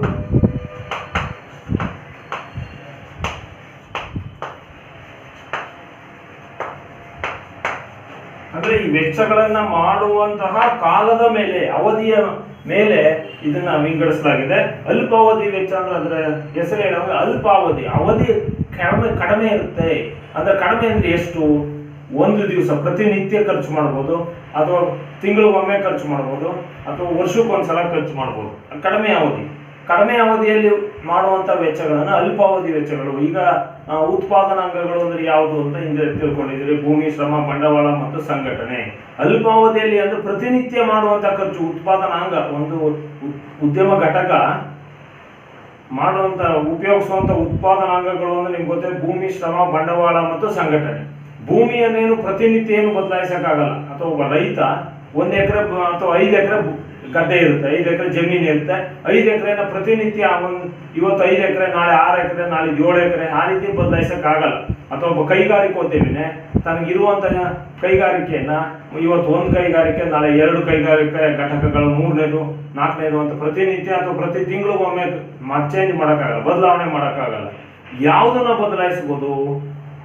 ಇಂಧನವನ್ನ, ಅಂದ್ರೆ ಎಲೆಕ್ಟ್ರಿಸಿಟಿ ಬಿಲ್ಲು ಬದಲಾವಣೆ. ಪ್ರತಿ ತಿಂಗಳಿಗೂ ಒಂದ್ ಸ್ವಲ್ಪ ಜಾಸ್ತಿ ಆಗ್ಬೋದು, ಒಂದ್ ಸ್ವಲ್ಪ ಕಡಿಮೆ ಆಗ್ಬೋದು, ಒಟ್ಟು ಪ್ರತಿ ತಿಂಗಳು ಖರ್ಚು ಕೊಡಲೇಬೇಕು. ಅಥವಾ ಕೂಲಿಯನ್ನ, ಕಾರ್ಮಿಕರಿಗೆ ಕೂಲಿಯನ್ನು ಕೊಡೋದಾಗ್ಬೋದು, ಅಥವಾ ಕಚ್ಚಾ ಸಾಮಗ್ರಿಯನ್ನ ತೆಗೆದುಕೊಳ್ಳಕ್ಕೆ ಮಾಡುವಂತ ಖರ್ಚು. ಇದು ಪ್ರತಿನಿತ್ಯ ಖರ್ಚಾಗುತ್ತೆ. ಯಾಕೆಂತಂದ್ರೆ ಪ್ರತಿನಿತ್ಯ ಅಂತಂದ್ರೆ ಈಗ ಸಕ್ಕರೆ ಫ್ಯಾಕ್ಟ್ರಿ ಅಂತ ಇಟ್ಕೊಳ್ಳೋಣ. ಸಕ್ಕರೆ ಫ್ಯಾಕ್ಟ್ರಿನಲ್ಲಿ ಪ್ರತಿನಿತ್ಯ ಅವರು ಬರುವಂತ ಕಬ್ಬನ್ನ ಖರೀದಿ ಮಾಡಬೇಕಾಗುತ್ತೆ, ರೈತರಿಗೆ ದುಡ್ಡನ್ನು ಕೊಡಬೇಕಾಗುತ್ತೆ. ಅಥವಾ ಇಂಧನದ ಮೇಲೆ ಖರ್ಚು ಮಾಡಬಹುದು. ಇದನ್ನೆಲ್ಲ ಪ್ರತಿನಿತ್ಯ ಬಳಸಬೇಕಾಗುತ್ತೆ. ಇದು ಅಲ್ಪಾವಧಿಯ ವೆಚ್ಚಗಳು. ಇನ್ನು ದೀರ್ಘಾವಧಿಯ ವೆಚ್ಚಗಳು ಅಂದ್ರೇನು? ಅಂದ್ರೆ ದೀರ್ಘಕಾಲದಲ್ಲಿ ಅಂದ್ರೆ ಒಂದು ಸಲ ಖರ್ಚು ಮಾಡಿಬಿಟ್ರೆ ಮತ್ತೆ ಪ್ರತಿನಿತ್ಯ ಅಥವಾ ಪ್ರತಿ ತಿಂಗಳು ಮಾಡಬೇಕಾಗಿಲ್ಲ. ಯಾವುದು ಅಂತದ್ದು ಅಂತಂದ್ರೆ, ಈಗ ಹಿಂದೆ ಹೇಳಿದಂಗೆ 1 ಎಕರೆ ಗದ್ದೆ ತಗೊಂಡಿರ್ತಾನೆ, 1-2 ವರ್ಷ ಬಿಟ್ಟು 3 ವರ್ಷ ಬಿಟ್ಟು ಇನ್ನೊಂದು 2 ಎಕರೆ ಗದ್ದೆ ತಗೋಬಹುದು, ಜಮೀನನ್ನ ಖರೀದಿ ಮಾಡ್ಬೋದು. ಅಥವಾ ಒಬ್ಬ ಕೈಗಾರಿಕೋದ್ಯಮಿ ಒಂದು ಘಟಕವನ್ನ ಸ್ಥಾಪನೆ ಮಾಡಿರ್ತಾನೆ, ಒಂದು 5 ವರ್ಷ, 6 ವರ್ಷ, 10 ವರ್ಷ ಆದ್ಮೇಲೆ ಇನ್ನೊಂದು ಉದ್ಯಮ ಘಟಕವನ್ನ ಅವನೇ ಪ್ರಾರಂಭ ಮಾಡ್ಬೋದು, ಅಥವಾ ಇನ್ನೂ 1-2 ಘಟಕಗಳನ್ನ ಪ್ರಾರಂಭ ಮಾಡ್ಬೋದು. ಅಂದ್ರೆ ಅದಕ್ಕೆ ಕಾಲ ಜಾಸ್ತಿ ಬೇಕು. ದೀರ್ಘಾವಧಿಯಲ್ಲಿ ಬದಲಾವಣೆ ಆಗುತ್ತೆ. ಅಂದ್ರೆ ಭೂಮಿ, ಶ್ರಮ, ಭೂಮಿಯನ್ನ ಬದಲಾಯಿಸೋದಕ್ಕೆ ಹೆಚ್ಚು ಕಾಲ ಬೇಕಾಗುತ್ತೆ. ಹೀಗೆ ದೀರ್ಘಾವಧಿಯಲ್ಲಿ ಮಾಡುವಂತ ವೆಚ್ಚಗಳನ್ನ ದೀರ್ಘಾವಧಿ ವೆಚ್ಚಗಳು ಅಂತೀವಿ, ಅಲ್ಪಾವಧಿಯಲ್ಲಿ ಮಾಡುವಂತ ವೆಚ್ಚಗಳನ್ನ ಅಲ್ಪಾವಧಿ ವೆಚ್ಚಗಳು ಅಂತ ಕರಿತೀವಿ. ಇನ್ನು ಈ ಅಲ್ಪಾವಧಿ ವೆಚ್ಚಗಳಲ್ಲಿ ಅನೇಕ ರೀತಿಯಾದಂತಹ ವೆಚ್ಚಗಳನ್ನ ನಾವು ನೋಡ್ಬೋದು. ಯಾವ್ಯಾವ್ದಪ್ಪ ನೋಡಿ. ಮೊದಲನೇದಾಗಿ ಒಟ್ಟು ಸ್ಥಿರ ವೆಚ್ಚ. ನೋಡಿ, ಒಟ್ಟು ಸ್ಥಿರ ವೆಚ್ಚ ಅಂತಂದ್ರೆ ಟೋಟಲ್ ಫಿಕ್ಸೆಡ್ ಕಾಸ್ಟ್ ಅಂತ ಕರೀತಾರೆ. ಇಂಗ್ಲಿಷ್ ನಲ್ಲಿ ಟೋಟಲ್ ಫಿಕ್ಸೆಡ್ ಕಾಸ್ಟ್ ಅಂದ್ರೆ ಒಟ್ಟು ಸ್ಥಿರ ವೆಚ್ಚ. ಇದು ಬದಲಾವಣೆ ಆಗಲ್ಲ, ಸ್ಥಿರ. ಒಂದ್ಸಲ ಮಾತ್ರ ಇನ್ವೆಸ್ಟ್ಮೆಂಟ್ ಮಾಡೋದು, ವೆಚ್ಚ ಖರ್ಚು ಮಾಡೋದು, ಮತ್ತೆ ಖರ್ಚು ಮಾಡ್ಬೇಕಿಲ್ಲ. ಇದು ಒಟ್ಟು ಸ್ಥಿರ ವೆಚ್ಚ. ಒಟ್ಟು ಬದಲಾಗುವ ವೆಚ್ಚ ವೇರಿಯಬಲ್, ಇದು ಬದಲಾವಣೆ ಆಗ್ತಾ ಇರ್ತದೆ. ಅದೇ ಹಿಂದೆ ಹೇಳ್ದಂಗೆ ಕಾರ್ಮಿಕರು ಕೊಡುವಂತ ಕೂಲಿ ಆಗ್ಬೋದು, ಅಥವಾ ಇಂಧನದ ಮೇಲೆ, ಅಥವಾ ಇಂಧನ ಅಂತಂದ್ರೆ ಕಬ್ಬು ತಗೋಬಹುದು, ಅಥವಾ ಎಲೆಕ್ಟ್ರಿಸಿಟಿ ಬಿಲ್ ಕಟ್ಬೋದು. ಇಂಥ ರೀತಿ ಮಾಡುವಂತ ವೆಚ್ಚವನ್ನ ಬದಲಾಗ್ತಾ ಇರ್ತದೆ, ಪ್ರತಿ ತಿಂಗಳು ಅಥವಾ ಪ್ರತಿನಿತ್ಯ ಬದಲಾವಣೆ ಆಗ್ತಾ ಇರ್ತದೆ. ಅದರಿಂದ ಇದನ್ನ ಟೋಟಲ್ ವೇರಿಯಬಲ್ ಕಾಸ್ಟ್ ಅಂತ ಕರೀತಾರೆ ಇಂಗ್ಲಿಷ್ ನಲ್ಲಿ. ಒಟ್ಟು ಬದಲಾಗುವ ವೆಚ್ಚ ಟೋಟಲ್ ವೇರಿಯಬಲ್ ಕಾಸ್ಟ್ ಅಂತ. ಇನ್ನು ಒಟ್ಟು ವೆಚ್ಚ ನೋಡಿ, total fixed cost, total variable cost, ಇವೆರಡನ್ನೂ ಕೂಡ ಬರುವಂತದನ್ನ ಒಟ್ಟು ವೆಚ್ಚ ಅಂತ ಕರಿತೀವಿ, ಟೋಟಲ್ ಕಾಸ್ಟ್. ಈ ಟೋಟಲ್ ಕಾಸ್ಟ್ ನಲ್ಲಿ ಒಟ್ಟು ವೆಚ್ಚನೂ ಇರ್ತದೆ, ಒಟ್ಟು ಸ್ಥಿರ ವೆಚ್ಚನೂ ಇರ್ತದೆ, ಮತ್ತು ಬದಲಾಗುವ ವೆಚ್ಚನೂ ಇರ್ತದೆ. ಇವೆರಡನ್ನೂ ಸೇರಿಸಿ ನಾವು ಒಟ್ಟು ವೆಚ್ಚ ಅಂತ ಕರಿತೀವಿ. ಇನ್ನು ಸರಾಸರಿ ಸ್ಥಿರ ವೆಚ್ಚ ಅಂತಂದ್ರೆ ಉತ್ಪಾದನೆ ಆದ ನಂತರ, ಉತ್ಪಾದನೆ ಆಗಿದೆ ಉದ್ಯಮ ಘಟಕದಲ್ಲಿ, ಉತ್ಪಾದನೆಯಾದಂತ ಪ್ರತಿ ಘಟಕಕ್ಕೆ ಎಷ್ಟು ಖರ್ಚಾಯಿತು ಅಂದ್ರೆ, ಒಂದು 100 ಮೊಬೈಲ್ 100 ಮೊಬೈಲ್ ಅನ್ನ ಉತ್ಪಾದನೆ ಮಾಡಿದ್ದಾರೆ ಅಂತ ತಿಳ್ಕೊಳ್ಳೋಣ. ನೋಡಿ, ಈಗ 100 ಮೊಬೈಲ್ಗಳನ್ನ ಉತ್ಪಾದನೆ ಮಾಡಲಾಗಿದೆ. 100 ಮೊಬೈಲ್ಗಳನ್ನ ಉತ್ಪಾದನೆ ಮಾಡಲಿಕ್ಕೆ ಅವ್ರಿಗೆ ಎಷ್ಟು ವೆಚ್ಚ ತಗಲಿದೆ? ಆ 100 ಮೊಬೈಲ್ಗಳನ್ನ ಉತ್ಪಾದನೆ ಮಾಡಲಿಕ್ಕೆ ಅವ್ರಿಗೆ 10,000 ರೂಪಾಯಿ ತಗಲಿದೆ ಅಂತ ಇಟ್ಕೊಳ್ಳೋಣ. 100 ಮೊಬೈಲ್ಗಳನ್ನ ಉತ್ಪಾದನೆ ಮಾಡಲಿಕ್ಕೆ 10,000 ರೂಪಾಯಿ ತಗಲಿದ್ರೆ ಪ್ರತಿ ಮೊಬೈಲ್ ಅನ್ನು ಉತ್ಪಾದನೆ ಮಾಡಲಿಕ್ಕೆ ಎಷ್ಟು ವೆಚ್ಚ ಆಗುತ್ತೆ ನೋಡಿ, ಭಾಗಿಸ್ಬೇಕು. ಉತ್ಪಾದನೆಯಾದಂತ ಘಟಕಗಳ ಸಂಖ್ಯೆಯಿಂದ ಎಷ್ಟು ಖರ್ಚಾಯ್ತು ವೆಚ್ಚ, ಒಟ್ಟು ವೆಚ್ಚವನ್ನ ಭಾಗಿಸ್ಬೇಕು. 2 ಕ್ಯಾನ್ಸಲ್ ಆಗುತ್ತೆ, 100 ಅಂದ್ರೆ ಪ್ರತಿ ಮೊಬೈಲ್ ಮೇಲೆ ಆದಂತ ವೆಚ್ಚ ಎಷ್ಟು ಅಂದ್ರೆ 100 ರೂಪಾಯಿ. ಪ್ರತಿ ಮೊಬೈಲ್ ಪ್ರತಿ ಘಟಕಕ್ಕೆ ಎಷ್ಟು ಖರ್ಚಾಗಿದೆ ಅಂದ್ರೆ 100 ರೂಪಾಯಿ ಖರ್ಚಾಗಿದೆ. ಅದರ ಆಧಾರದ ಮೇಲೆ ಅವರು ಬೆಲೆಯನ್ನು ನಿಗದಿ ಮಾಡಲಾಗುತ್ತೆ. ಅಂದ್ರೆ 100 ರೂಪಾಯಿ ವೆಚ್ಚ ಆಗಿದೆ, ಇನ್ನು ಇತರ ಏನೆಲ್ಲ ಖರ್ಚು ಸೇರ್ಕೊಳ್ಳುತ್ತೆ, ಅದು ಟ್ಯಾಕ್ಸು ಅವೆಲ್ಲ ಸೇರ್ಕೊಂಡು ಎಷ್ಟಾಗುತ್ತೆ ಅದರ ಮೇಲೆ 100 ರೂಪಾಯಿ ಆದರೆ 200 ರೂಪಾಯಿಗ 250 ರೂಪಾಯಿಗ 300 ರೂಪಾಯಿಗ ಮಾಡ್ಬೋದು ಅಂತ ಒಂದು ಉದಾಹರಣೆ ಹೇಳಿದ್ದು ನಾನು. ಹಾಗೆ ಇದನ್ನ ಸರಾಸರಿ ಸ್ಥಿರ ವೆಚ್ಚ ಅಂತ ಕರೀತೀವಿ. ಅಂದ್ರೆ ಇಲ್ಲಿ ಒಟ್ಟು ಸ್ಥಿರ ವೆಚ್ಚ ಎಷ್ಟಿತ್ತು, ಪ್ರತಿಯೊಂದು ಘಟಕಕ್ಕೆ ಎಷ್ಟು ಸ್ಥಿರ ವೆಚ್ಚವನ್ನ ಖರ್ಚು ಮಾಡಿದ್ರು ಅನ್ನುವಂಥದ್ದು. ಅಂದ್ರೆ ಭೂಮಿಗೆ ಹಾಕಿರುವಂತಹದ್ದು ಅಂದ್ರೆ ಬದಲಾವಣೆ ಆಗಲ್ಲ ಅದು. ಅದರಿಂದ ಸರಾಸರಿಯಾಗಿ ಎಷ್ಟು ಖರ್ಚಾಯ್ತು, ಒಂದೊಂದು ಘಟಕಕ್ಕೆ ಉತ್ಪಾದನೆಯಾದಂತ ಪ್ರತಿ ಘಟಕಕ್ಕೂ ಉತ್ಪಾದನೆಯಾದಂತ ಸರಕುಗಳು ಅಂದ್ರೆ ಪ್ರತಿ ಸರಕಿಗೆ ಎಷ್ಟು ಸ್ಥಿರ ವೆಚ್ಚ ಆಯ್ತು ಅನ್ನೋದಂತ. ಅದರಿಂದ ಇದನ್ನ ಟೋಟಲ್ ಸರಾಸರಿ ಅಂದ್ರೆ ಆವರೇಜ್ ಫಿಕ್ಸೆಡ್ ಕಾಸ್ಟ್ ಅಂದ್ರೆ ಪ್ರತಿ ಘಟಕ ಅಂದ್ರೆ ಉತ್ಪಾದನೆಯಾದಂತ ಘಟಕಗಳ ಸಂಖ್ಯೆಯಿಂದ ಭಾಗಿಸ್ಬೇಕು. ಇದನ್ನ ಒಟ್ಟು ಸ್ಥಿರ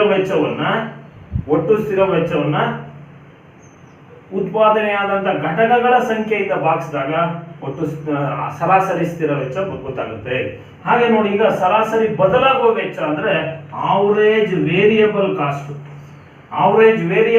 ಅಂದ್ರೆ ಟೋಟಲ್ ವೇರಿಯಬಲ್ ಕಾಸ್ಟ್ ಇದೆಯಲ್ಲ, ಈ ಟೋಟಲ್ ವೇರಿಯಬಲ್ ಕಾಸ್ಟ್ ಅನ್ನ ಉತ್ಪಾದನೆಯಾದಂತ ಘಟಕಗಳ ಸಂಖ್ಯೆಯಿಂದ ಭಾಗಿಸಿದಾಗ ನಮಗೆ ಅವರೇಜ್ ವೇರಿಯಬಲ್ ಕಾಸ್ಟ್ ಸರಾಸರಿ ಅಂದ್ರೆ ಪ್ರತಿಯೊಂದು ಘಟಕಗಳಿಗೆ, ಒಂದು ಮೊಬೈಲ್ಗೆ ಎಷ್ಟು ಬದಲಾಗುವ ವೆಚ್ಚ ಎಷ್ಟಾಯ್ತು, 2 ಮೊಬೈಲ್ಗೆ ಎಷ್ಟಾಯ್ತು, 3 ಮೊಬೈಲ್ಗೆ ಎಷ್ಟು ಖರ್ಚಾಯ್ತು, 4ಕ್ಕೆ ಎಷ್ಟು, ಹೀಗೆ ಪ್ರತಿಯೊಂದು ಮೊಬೈಲ್ಗೆ ಎಷ್ಟೆಷ್ಟು ಖರ್ಚಾಯ್ತು ಅನ್ನುವಂಥದ್ದನ್ನ ಕಂಡುಹಿಡಿಬಹುದು. ಹೆಂಗೆ ಅಂತಂದ್ರೆ ಉತ್ಪಾದನೆಯಾದಂತ ಕೊನೆಯಲ್ಲಿ ಉತ್ಪಾದನೆಯಾದಂತ ಘಟಕಗಳ ಸಂಖ್ಯೆಯಿಂದ ಭಾಗಿಸಿದಾಗ ನಮಗೆ ಪ್ರತಿಯೊಂದು ಘಟಕಗಳಿಗೆ ಎಷ್ಟು ವೇರಿಯಬಲ್ ಕಾಸ್ಟ್ ಬದಲಾಗುವ ವೆಚ್ಚ ಎಷ್ಟಾಯ್ತು ಅನ್ನೋದು ಗೊತ್ತಾಗುತ್ತೆ.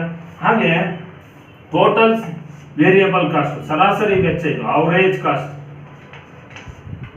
ಟೋಟಲ್ ಅವರೇಜ್ ಕಾಸ್ಟ್ ಅಂದ್ರೆ ಇಲ್ಲಿ ಅವರೇಜ್ ಕಾಸ್ಟ್ ಅನ್ನು ನೋಡಿ, average fixed cost, average variable cost ಇವೆರಡೂ ಕೂಡಿದಾಗ ಇದು ಅವರೇಜ್ ಕಾಸ್ಟ್ ಬರುತ್ತೆ. ಅಂದ್ರೆ ಅವರೇಜ್ ಆಗಿ ಸರಾಸರಿಯಾಗಿ ಉತ್ಪಾದನೆಯಾದಂತ ಪ್ರತಿ ಸರಕುಗಳ ಮೇಲೆ ಅವರೇಜ್ ಫಿಕ್ಸೆಡ್ ಕಾಸ್ಟ್ ಎಷ್ಟು, ಅವರೇಜ್ ವೇರಿಯಬಲ್ ಕಾಸ್ಟ್ ಎಷ್ಟು, ಎರಡನ್ನೂ ಕೂಡಿದಾಗ ಬರುವಂತದನ್ನ ಅವರೇಜ್ ಕಾಸ್ಟ್ ಅಂತ ಕರಿತೀವಿ.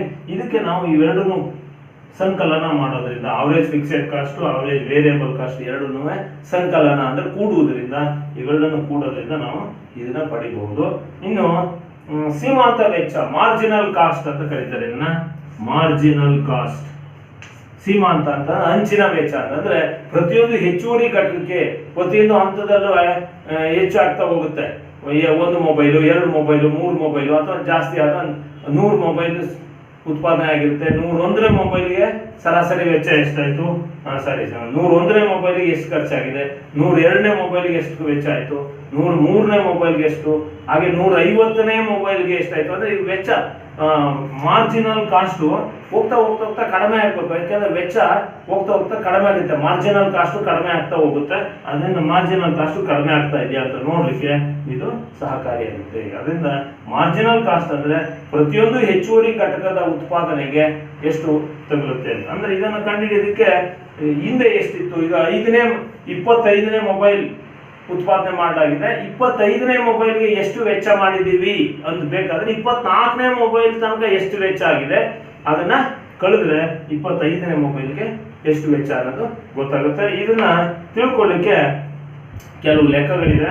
ಆ ಲೆಕ್ಕಗಳನ್ನು ಮಾಡಿದ್ರೆ ನಿಮಗೆ ಅದು ಪರ್ಫೆಕ್ಟ್ ಆಗಿ ಇನ್ನೂ ಸರಿಯಾಗಿ ಇದರ ಪರಿಕಲ್ಪನೆ ಗೊತ್ತಾಗುತ್ತೆ.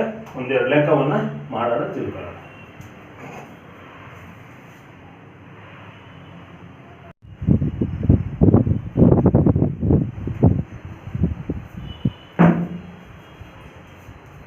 ನೋಡಿ ವಿದ್ಯಾರ್ಥಿಗಳೇ, ಹಿಂಗೆ ಅಲ್ಪಾವಧಿ ವೆಚ್ಚ ಮತ್ತು ದೀರ್ಘಾವಧಿ ವೆಚ್ಚದ ವಿಧಗಳು ಮತ್ತೆ ಅಲ್ಪಾವಧಿ ವೆಚ್ಚದ ವಿಧಗಳೆಲ್ಲ ತಿಳ್ಕೊಂಡಿದ್ದೀವಿ. ಒಟ್ಟು ಸ್ಥಿರ ವೆಚ್ಚ, ಒಟ್ಟು ಬದಲಾಗುವ ವೆಚ್ಚ ಮತ್ತು ಒಟ್ಟು ವೆಚ್ಚ ಅವೆರಡನ್ನು ಕೂಡಿದ್ರೆ ಒಟ್ಟು ಸ್ಥಿರ ವೆಚ್ಚ ಮತ್ತು ಒಟ್ಟು ಬದಲಾಗುವ ವೆಚ್ಚಗಳನ್ನು ಕೂಡಿದ್ರೆ ಒಟ್ಟು ಸ್ಥಿರ ವೆಚ್ಚ ಬರುತ್ತೆ. ಹಾಗೆ average fixed cost, average variable cost ಗಳನ್ನು ಕೂಡಿದ್ರೆ ಅವರೇಜ್ ಕಾಸ್ಟ್ ಬರುತ್ತೆ. ಮಾರ್ಜಿನಲ್ ಕಾಸ್ಟ್ ಇಂದಿನ ವೆಚ್ಚವನ್ನ, ಇಂದಿನ ಘಟಕದಿಂದ ಆದಂತ ವೆಚ್ಚವನ್ನ ಕಳೆದ್ರೆ ಆ ಘಟಕದ ವೆಚ್ಚ ಎಷ್ಟು ಅನ್ನೋದು ಗೊತ್ತಾಗುತ್ತೆ ಅಂತ ತಿಳ್ಕೊಂಡಿದ್ದೀನಿ. ಇದನ್ನ ಪ್ರಾಕ್ಟಿಕಲ್ ಆಗಿ ಲೆಕ್ಕವನ್ನ ಮಾಡಿ ನಾವು ಇದನ್ನ ಕನ್ಫರ್ಮ್ ಮಾಡ್ಕೋಬೇಕು. ನೋಡಿ ಈಗ ಪರೀಕ್ಷೆನಲ್ಲಿ ಇದೇ ರೀತಿ ಕೊಟ್ಟಿರ್ತಾರೆ. ಉತ್ಪನ್ನ ಅಂದ್ರೆ ಘಟಕ ಎಷ್ಟು ಉತ್ಪನ್ನ ಆಯ್ತು ಅಂತ, ಉತ್ಪಾದನೆ ಎಷ್ಟಾಯ್ತು ಅನ್ನೋದು ಕೊಟ್ಟಿದ್ದಾರೆ. ನೋಡಿ 0 ಅಂದ್ರೆ ಉತ್ಪಾದನೆ ಆಗಿಲ್ಲ. ಇಲ್ಲಿ ಒಂದು ಘಟಕ ಉತ್ಪಾದನೆ ಆಗಿದೆ, 2ನೇ ಘಟಕ, 3 ಘಟಕ, 4 ಘಟಕ, 5 ಘಟಕ, 6 ಘಟಕಗಳು ಉತ್ಪಾದನೆ ಆಗಿದೆ. ಇಲ್ಲಿ ಟೋಟಲ್ ಫಿಕ್ಸೆಡ್ ಕಾಸ್ಟ್ ಎಷ್ಟಾಗಿದೆ, ಪ್ರತಿಯೊಂದಕ್ಕೂ ಇಷ್ಟೇನೆ, ಇದು ಬದಲಾವಣೆ ಆಗಲ್ಲ. ಹಿಂದೆ ಹೇಳ್ದಂಗೆ ಟೋಟಲ್ ಫಿಕ್ಸೆಡ್ ಕಾಸ್ಟ್ ಅಂದ್ರೆ ಸ್ಥಿರ ವೆಚ್ಚ, ಅದು ಇದು ಇನ್ನು ಬದಲಾವಣೆ ಆಗಲ್ಲ. ಭೂಮಿಯ ಮೇಲೆ ಹಾಕಿರುವಂತದ್ದು ಅಥವಾ ಕೈಗಾರಿಕಾ ಸಾಮಗ್ರಿಗಳ ಮೇಲೆ ಕಟ್ಟಡವನ್ನು ಕಟ್ಟೋದಕ್ಕೆ ಆ ರೀತಿ ಮಾಡಿರುವಂತ ಸ್ಥಿರ ವೆಚ್ಚ, ಇದು ಬದಲಾವಣೆ ಆಗಲ್ಲ. ಅದನ್ನ 30 ಅಂತ ಲೆಕ್ಕದಲ್ಲಿ ಕೊಟ್ಟಿದ್ರೆ ನೀವು ಈ ಕಾಲಮ್ ಅಲ್ಲಿ ಪ್ರತಿಯೊಂದಕ್ಕೂ 30 ಅಂತಾನೆ ಬರ್ಕೊಂಡು ಹೋಗ್ಬೇಕು. ಇನ್ನು ಟೋಟಲ್ ವೇರಿಯಬಲ್ ಕಾಸ್ಟ್ ಅಂದ್ರೆ ಬದಲಾವಣೆ ಆಗ್ತಿರುತ್ತೆ, ಅದನ್ನ ಅವರೇ ಕೊಟ್ಟಿರ್ತಾರೆ. ನೋಡಿ ಮೊದಲನೇ ಘಟಕಕ್ಕೆ ಅಂದ್ರೆ 0, ಇಲ್ಲಿ ಉತ್ಪಾದನೆ ಆಗಿಲ್ಲ, ಅವಾಗ ವೇರಿಯಬಲ್ ಕಾಸ್ಟ್ ಇಲ್ಲ. ಅಂದ್ರೆ ಉತ್ಪಾದನೆ ಆಗಿಲ್ಲದೆ ಇರುವಾಗ ಕೂಲಿನೂ ಕೊಟ್ಟಿರಲ್ಲ ಅಥವಾ ಇಂಧನಕ್ಕೂ ಖರ್ಚು ಮಾಡಿರಲ್ಲ, ಅದರಿಂದ 0 ಅಂತ ಅವರೇ ಕೊಟ್ಟಿದ್ದಾರೆ. ಇನ್ನು ಇಲ್ಲಿ ಬದಲಾವಣೆ ಆಗ್ತಾ ಹೋಗುತ್ತೆ. ನೋಡಿ 1ನೇ ಘಟಕಕ್ಕೆ 10, 2ನೇ ಘಟಕಕ್ಕೆ 18, 24, 32, 50, 72 ಅಂತ ಬದಲಾವಣೆ ಆಗ್ತಾ ಹೋಗುತ್ತೆ. ಇನ್ನು ಟೋಟಲ್ ಕಾಸ್ಟ್ ಎಷ್ಟು ಕಂಡುಹಿಡಿಯೋದು ಅಂದ್ರೆ, ಟೋಟಲ್ ಕಾಸ್ಟ್ ಕಂಡುಹಿಡಿಬೇಕಾದ್ರೆ ನೋಡಿ ಇದನ್ನು ಕೂಡೋದು. 2 + 3 ಮಾಡಿದ್ರೆ ನೋಡಿ 2ನೇ ಕಾಲಮ್ 3ನೇ ಕಾಲಮ್ ಇವೆರಡನ್ನು ಕೂಡಿದ್ರೆ ಟೋಟಲ್ ಕಾಸ್ಟ್ ಗೊತ್ತಾಗುತ್ತೆ. Total fixed cost, total variable cost ಎರಡನ್ನು ಕೂಡಿದ್ರೆ ಟೋಟಲ್ ಕಾಸ್ಟ್. ಅದರಿಂದ ಕಾಲಮ್ 2 + ಕಾಲಮ್ 3 ಇವೆರಡನ್ನು ಕೂಡಿದ್ರೆ 30 + 0 30, 30 + 10 40, 30 + 18 48, 30 + 24 54, 30 + 32 62, 30 + 50 80, 30 + 72 102.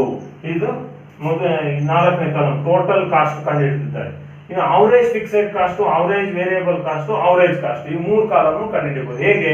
ಬಹಳ ಸುಲಭ. ಅವರೇಜ್ ಫಿಕ್ಸೆಡ್ ಕಾಸ್ಟ್ ಅನ್ನ ಅವರೇಜ್ ಅಂತ ಭಾಗಿಸಬೇಕು. ಟೋಟಲ್ ಫಿಕ್ಸೆಡ್ ಕಾಸ್ಟ್ ಅನ್ನ ಉತ್ಪಾದನೆಯಾದಂತ ಘಟಕಗಳ ಸಂಖ್ಯೆಯಿಂದ ಭಾಗಿಸಬೇಕು. ಉತ್ಪಾದನೆಯಾದಂತ ಘಟಕ ನೋಡಿ ಮೊದಲನೇ ಕಾಲಮ್ ಅಲ್ಲಿ 0 ಇದೆ, 0 ಇಂದ ಭಾಗಿಸೋದು 0ನೇ ಬರುತ್ತೆ. ಅದರಿಂದ ಈ ಕಾಲಮ್ಗೆ ಡ್ಯಾಶ್ ಹಾಕ್ಬಿಡೋಣ ಎಲ್ಲಕ್ಕೂ.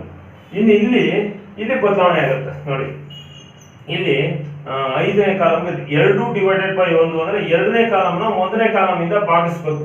ಅಂದ್ರೆ 30 / 1 ಅಂದ್ರೆ 30 ಫಿಕ್ಸೆಡ್ ಕಾಸ್ಟ್ ಸ್ಥಿರ ವೆಚ್ಚ 30 ಆಗಿದೆ. ಅದು ಉತ್ಪಾದನೆ ಆದಂತ ಘಟಕಗಳ ಸಂಖ್ಯೆ 1. 30 / 1 ಮಾಡಿದ್ರೆ ಸರಾಸರಿ ಸ್ಥಿರ ವೆಚ್ಚ ಗೊತ್ತಾಗುತ್ತೆ. 30/1 ಅಂದ್ರೆ 30. ಇನ್ನು ಇಲ್ಲಿ 30/2 ಆಗುತ್ತೆ. ಅದರಿಂದ 15.15 15 30, ಅದರಿಂದ 15 ಆಯ್ತು. ಇನ್ನು 30 / 3 ಮಾಡಿದ್ರೆ 10 ಆಯ್ತದೆ. 10 3 30.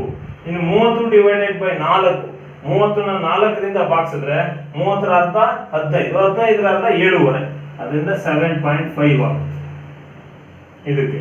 ಇನ್ನು ಇಲ್ಲಿ 30 / 5 ಅಂದ್ರೆ 5 6 30 ಆಯ್ತದೆ. ಇದು 30 / 6 ಅಂದ್ರೆ 6 5 30. ಈ ರೀತಿ ನಾವು ಅವರೇಜ್ ಫಿಕ್ಸೆಡ್ ಕಾಸ್ಟ್ ಅನ್ನ ಅಂದ್ರೆ ಪ್ರತಿ ಘಟಕಗಳಿಗೆ ಆದಂತ ವೆಚ್ಚ, ಅಂದ್ರೆ ಪ್ರತಿ ಘಟಕಗಳಿಗೆ ಆದಂತ ಸರಾಸರಿ ವೆಚ್ಚವನ್ನ, ಸರಾಸರಿ ಸ್ಥಿರ ವೆಚ್ಚವನ್ನ ಕಂಡುಹಿಡ್ಕೋಬಹುದು. ಅಂದ್ರೆ ಸರಾಸರಿ ಟೋಟಲ್ ಫಿಕ್ಸೆಡ್ ಕಾಸ್ಟ್ ಒಟ್ಟು ಸ್ಥಿರ ವೆಚ್ಚವನ್ನ ಉತ್ಪಾದನೆಯಾದಂತ ಘಟಕಗಳ ಸಂಖ್ಯೆಯಿಂದ ಭಾಗಿಸ್ತಾ ಹೋದ್ರೆ ನಮಗೆ ಅವರೇಜ್ ಫಿಕ್ಸೆಡ್ ಕಾಸ್ಟ್ ಗೊತ್ತಾಗುತ್ತೆ. ಹಾಗೆ ಅವರೇಜ್ ವೇರಿಯಬಲ್ ಕಾಸ್ಟ್ ಅಂದ್ರೆ ಇಲ್ಲಿದೆ ಟೋಟಲ್ ವೇರಿಯಬಲ್ ಕಾಸ್ಟ್. ಈ ಟೋಟಲ್ ವೇರಿಯಬಲ್ ಕಾಸ್ಟ್ ಅನ್ನ ಭಾಗಿಸ್ತಾ ಹೋಗ್ಬೇಕು. ಉತ್ಪಾದನೆ ಆದಂತ ಘಟಕಗಳ ಸಂಖ್ಯೆಯಿಂದ ಭಾಗಿಸ್ಬೇಕು. ಅಂದ್ರೆ ಇಲ್ಲಿ 2 / 1 ಮಾಡಿದಂಗೆ ಇಲ್ಲಿ 3 / 1 ಮಾಡಿದ್ರೆ ನಮಗೆ ಅವರೇಜ್ ವೇರಿಯಬಲ್ ಕಾಸ್ಟ್ ಬರುತ್ತೆ. ನೋಡಿ ಅವರೇಜ್ ಫಿಕ್ಸೆಡ್ ಕಾಸ್ಟ್ ಬೇಕಾದ್ರೆ ಟೋಟಲ್ ಫಿಕ್ಸೆಡ್ ಕಾಸ್ಟ್ ಅನ್ನ ಭಾಗಿಸ್ಬೇಕು. ಅವರೇಜ್ ವೇರಿಯಬಲ್ ಕಾಸ್ಟ್ ಬೇಕಾದ್ರೆ ಟೋಟಲ್ ವೇರಿಯಬಲ್ ಕಾಸ್ಟ್ ಅನ್ನ ಭಾಗಿಸ್ಬೇಕು. ಯಾವ್ದನ್ನ ಭಾಗಿಸ್ಬೇಕು? ಉತ್ಪಾದನೆಯಾದಂತ ಘಟಕಗಳ ಸಂಖ್ಯೆ. ಈ 1ನೇ ಕಾಲಮ್ ಇತ್ತು ನೋಡಿ 3 ಇಲ್ಲಿ 2 / 1 ಮಾಡಿದೀವಿ. 3ನೇ ಕಾಲಮ್ ಅನ್ನ 1ರಿಂದ ಡಿವೈಡ್ ಮಾಡ್ತೀವಿ.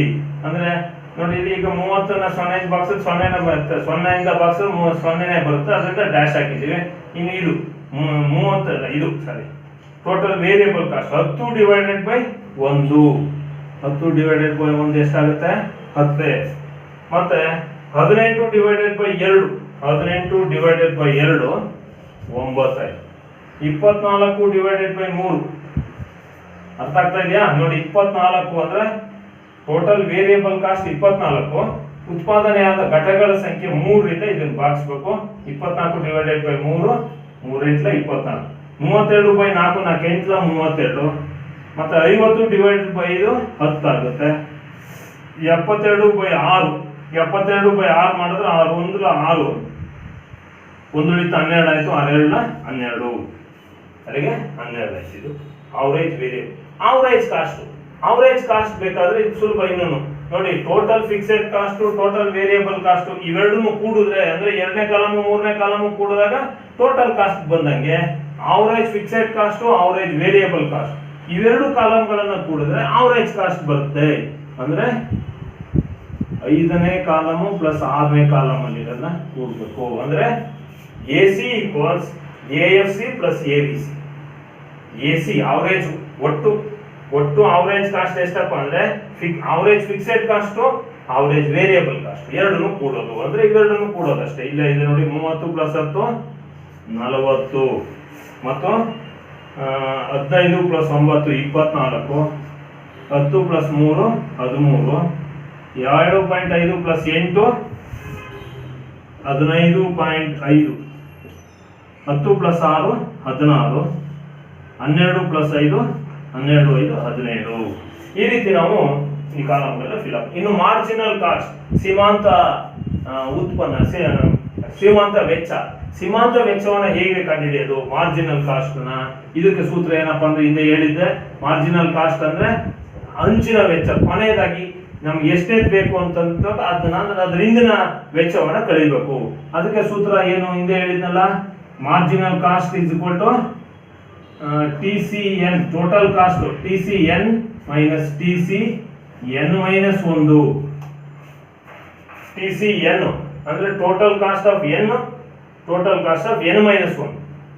N ನ ವೆಚ್ಚವನ್ನ ಅಂದ್ರೆ N ಅಂದ್ರೆ 10ನೇ ಅಥವಾ 6ನೇ ಉತ್ಪನ್ನವನ್ನ ಉತ್ಪಾದನೆ ಮಾಡಕ್ಕೆ ಎಷ್ಟು ವೆಚ್ಚ ಆಗಿತ್ತು, ಅದರಿಂದ 5ನೇ N ಮೈನಸ್ 1 ಅಂದ್ರೆ 6 ಮೈನಸ್ 1 5ನೇದನ್ನ ಕಳೆಯುತ್ತೆ.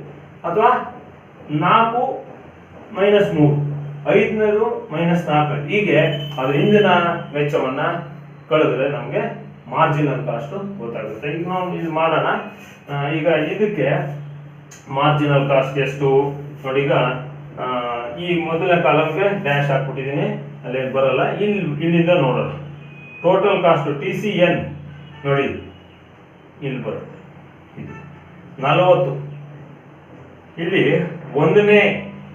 ಒಂದನೇ ಸರಕನ್ನು ಉತ್ಪಾದನೆ ಮಾಡಲಿಕ್ಕೆ ಅವನಿಗೆ ಎಷ್ಟು ವೆಚ್ಚ ಆಯಿತು? ಮೊದಲನೇ ಸರಕನ್ನು ಉತ್ಪಾದನೆ ಮಾಡಲಿಕ್ಕೆ ಅವನಿಗೆ ಎಷ್ಟು ವೆಚ್ಚ ಆಗಿದೆ ಅಂದ್ರೆ ಹಿಂದ್ಗಡೆ ಅದರಿಂದ ಕಳಿಬೇಕು. ನೋಡಿ, ಈ ಕಾಲಮ್ ಸರಿಯಾಗಿ ನೋಡ್ಕೋಬೇಕು. 40 ಮೈನಸ್ 30 ಅದನ್ನು ಬರಿತೀನಿ. 40 ಮೈನಸ್ 30 ಮಾಡಬೇಕು, 10 ಆಗುತ್ತೆ. 40 ಮೈನಸ್ 30 ಅದ್ರ ಹಿಂದ್ಗಡೆಯಿಂದ ಕಳೆದು ಬಿಡೋದು ಅಷ್ಟೇ. ಇದು ಎರಡನೇ ಸರಕನ್ನು ಉತ್ಪಾದನೆ ಮಾಡ್ಲಿಕ್ಕೆ ಎಷ್ಟು ಖರ್ಚಾಯ್ತು ಅಂದ್ರೆ ಅದನ್ನ ಮೊದಲನೇ ಸರಕಿಗೆ ಎಷ್ಟು ಉತ್ಪಾದನೆ ಖರ್ಚಾಗಿದೆ ಅದನ್ನ ಕಳಿಬೇಕು. 48 ಮೈನಸ್ 40 8 ಆಯ್ತು. ಮೂರನೇ ಸರಕನ್ನು ಉತ್ಪಾದನೆ ಮಾಡ್ಲಿಕ್ಕೆ ಎಷ್ಟು ಖರ್ಚು ಬೀಳ್ತು ಅಂದ್ರೆ 54 ಮೈನಸ್ 48 ಎಷ್ಟಾಗುತ್ತೆ? 48 ಆದ 54 ಅದರಿಂದ 6 ಆಯ್ತು. 62 ಮೈನಸ್ 30 ಅಂದ್ರೆ 4ನೇ ಸರಕನ್ನು ಉತ್ಪಾದನೆ ಮಾಡ್ಲಿಕ್ಕೆ ಎಷ್ಟು ಬೀಳ್ತಪ್ಪ ಖರ್ಚು ಅವನಿಗೆ ಅಂದ್ರೆ 62 ಮೈನಸ್ 54 ಎಷ್ಟಾಗುತ್ತೆ? 62 ಮೈನಸ್ 54 ಅಂದ್ರೆ 8. 54 8 62 ತಾನೆ. ಹಾಗೆ 80 ಮೈನಸ್ 62, 80ರಲ್ಲಿ 62 ಕಳೀರಿ. 80ರಲ್ಲಿ 62 ಕಳೆದ್ರೆ 80 ಮೈನಸ್ 62 ಈಕ್ವಲ್ಸ್ ಎಷ್ಟಾಯ್ತು? 18 ಬರುತ್ತೆ. 102 ಮೈನಸ್ 80, 102ರಿಂದ ಅದ್ರ ಹಿಂದ್ಗಡೆ ಕಳೆಯೋದು. 102 ಮೈನಸ್ 80 ಮಾಡಿದ್ರೆ 102 ಮೈನಸ್ 80 22 ಬರುತ್ತೆ. ನೋಡಿ, 102ರಲ್ಲಿ 80 ಕಳೀರಿ. 102 ಮೈನಸ್ 80 22. ಹೀಗೆ ಕೊಟ್ಟಿರೋ ಕಾಲಮ್ಗಳನ್ನೆಲ್ಲ ಭರ್ತಿ ಮಾಡಿ ಕಂಡುಹಿಡಿದು TCN ಮೈನಸ್ ಅಂದ್ರೆ ಇಲ್ಲಿ ಯಾವ್ದ್ರಿಂದ ಯಾವ್ದು ಕಳೆದಿದ್ದೀರಿ ಅದನ್ನ ಬರೀರಿ. ಯಾವ್ದ್ರಿಂದ ಯಾವ್ದು ಕಳೆದಿದ್ದೀವಿ? ಇಲ್ಲ, ಇದಕ್ಕೆ ಬರಲ್ಲ, ಇದು ಹಿಂದ್ಗಡೆ ಕಳೆಯುತ್ತಾ ಇದ್ರಿಂದ ಈ ಕಾಲಮಲ್ಲಿ ನಾವೇನು ಬರೀಲಿಕ್ಕಾಗಲ್ಲ. ಈ ಸೂತ್ರ ಬರ್ಕೋಬೇಕು ಅಷ್ಟೇ, TCN ಮೈನಸ್ TCN ಮೈನಸ್ 1. ಅಥವಾ ಬೇಕಾದ್ರೆ ಯಾವ್ದಾದ್ರು ಒಂದಕ್ಕೆ ಬರೆಯೋಣ, MC 3ನೇದು ಅಂತ ಇಟ್ಕೊಳ್ಳೋಣ. MC 3 ಕಂಡು ಹಿಡಿಬೇಕಾದ್ರೆ TC 3 ಮೈನಸ್ TC 2. ಹಾಗೆ ಯಾವ್ದಕ್ಕಾದ್ರು MC 4 ಬೇಕಾದ್ರೆ MC 4 ಮೈನಸ್ MC 3. ಹಾಗೆ MC 6 ಬೇಕಾದ್ರೆ 6ನೇದು MC 6. ಇದಕ್ಕೆ ಬೇಕಾದ್ರೆ ಸೂತ್ರ ಏನಾಗುತ್ತೆ, MC 6ಗೆ TC 6 ಮೈನಸ್ TC 5 ಕಳೆದ್ಬಿಟ್ರೆ ನಿಮಗೆ ಗೊತ್ತಾಗುತ್ತೆ. ಇಷ್ಟು ನಿಮಗೆ ವಿವಿಧ ಪರಿಕಲ್ಪನೆಗಳ ಲೆಕ್ಕಾಚಾರವನ್ನ ಮಾಡುವಂತ ಲೆಕ್ಕ. ನಿಮ್ಗಿದು 5 ಅಂಕದ ಪ್ರಶ್ನೆ ಒಂದು ಲೆಕ್ಕ ಕೊಡ್ತಾರೆ. ಇದರ ಮೇಲೆ ಇನ್ನೊಂದು ಲೆಕ್ಕವನ್ನ ನಿಮಗೆ ಹೋಮ್ ಅಸೈನ್ಮೆಂಟ್ ಆಗಿ ಕೊಡ್ತೀನಿ, ಅದರ ಮನೆಯಲ್ಲಿ ಮಾಡ್ಕೊಳ್ತಾರೆ.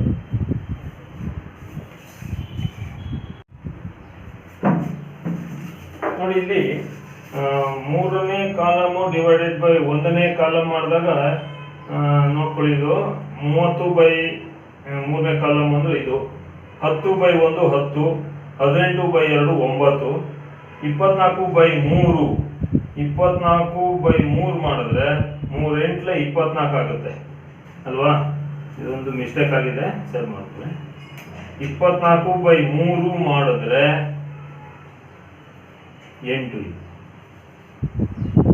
24/3 8, 32/4 4 8 32, 5 10 50, 6 ರಿಂದ 6 12 72. ಸರಿ, ಇದಿಷ್ಟು ಮಾಡಬೇಕಾಗುತ್ತೆ.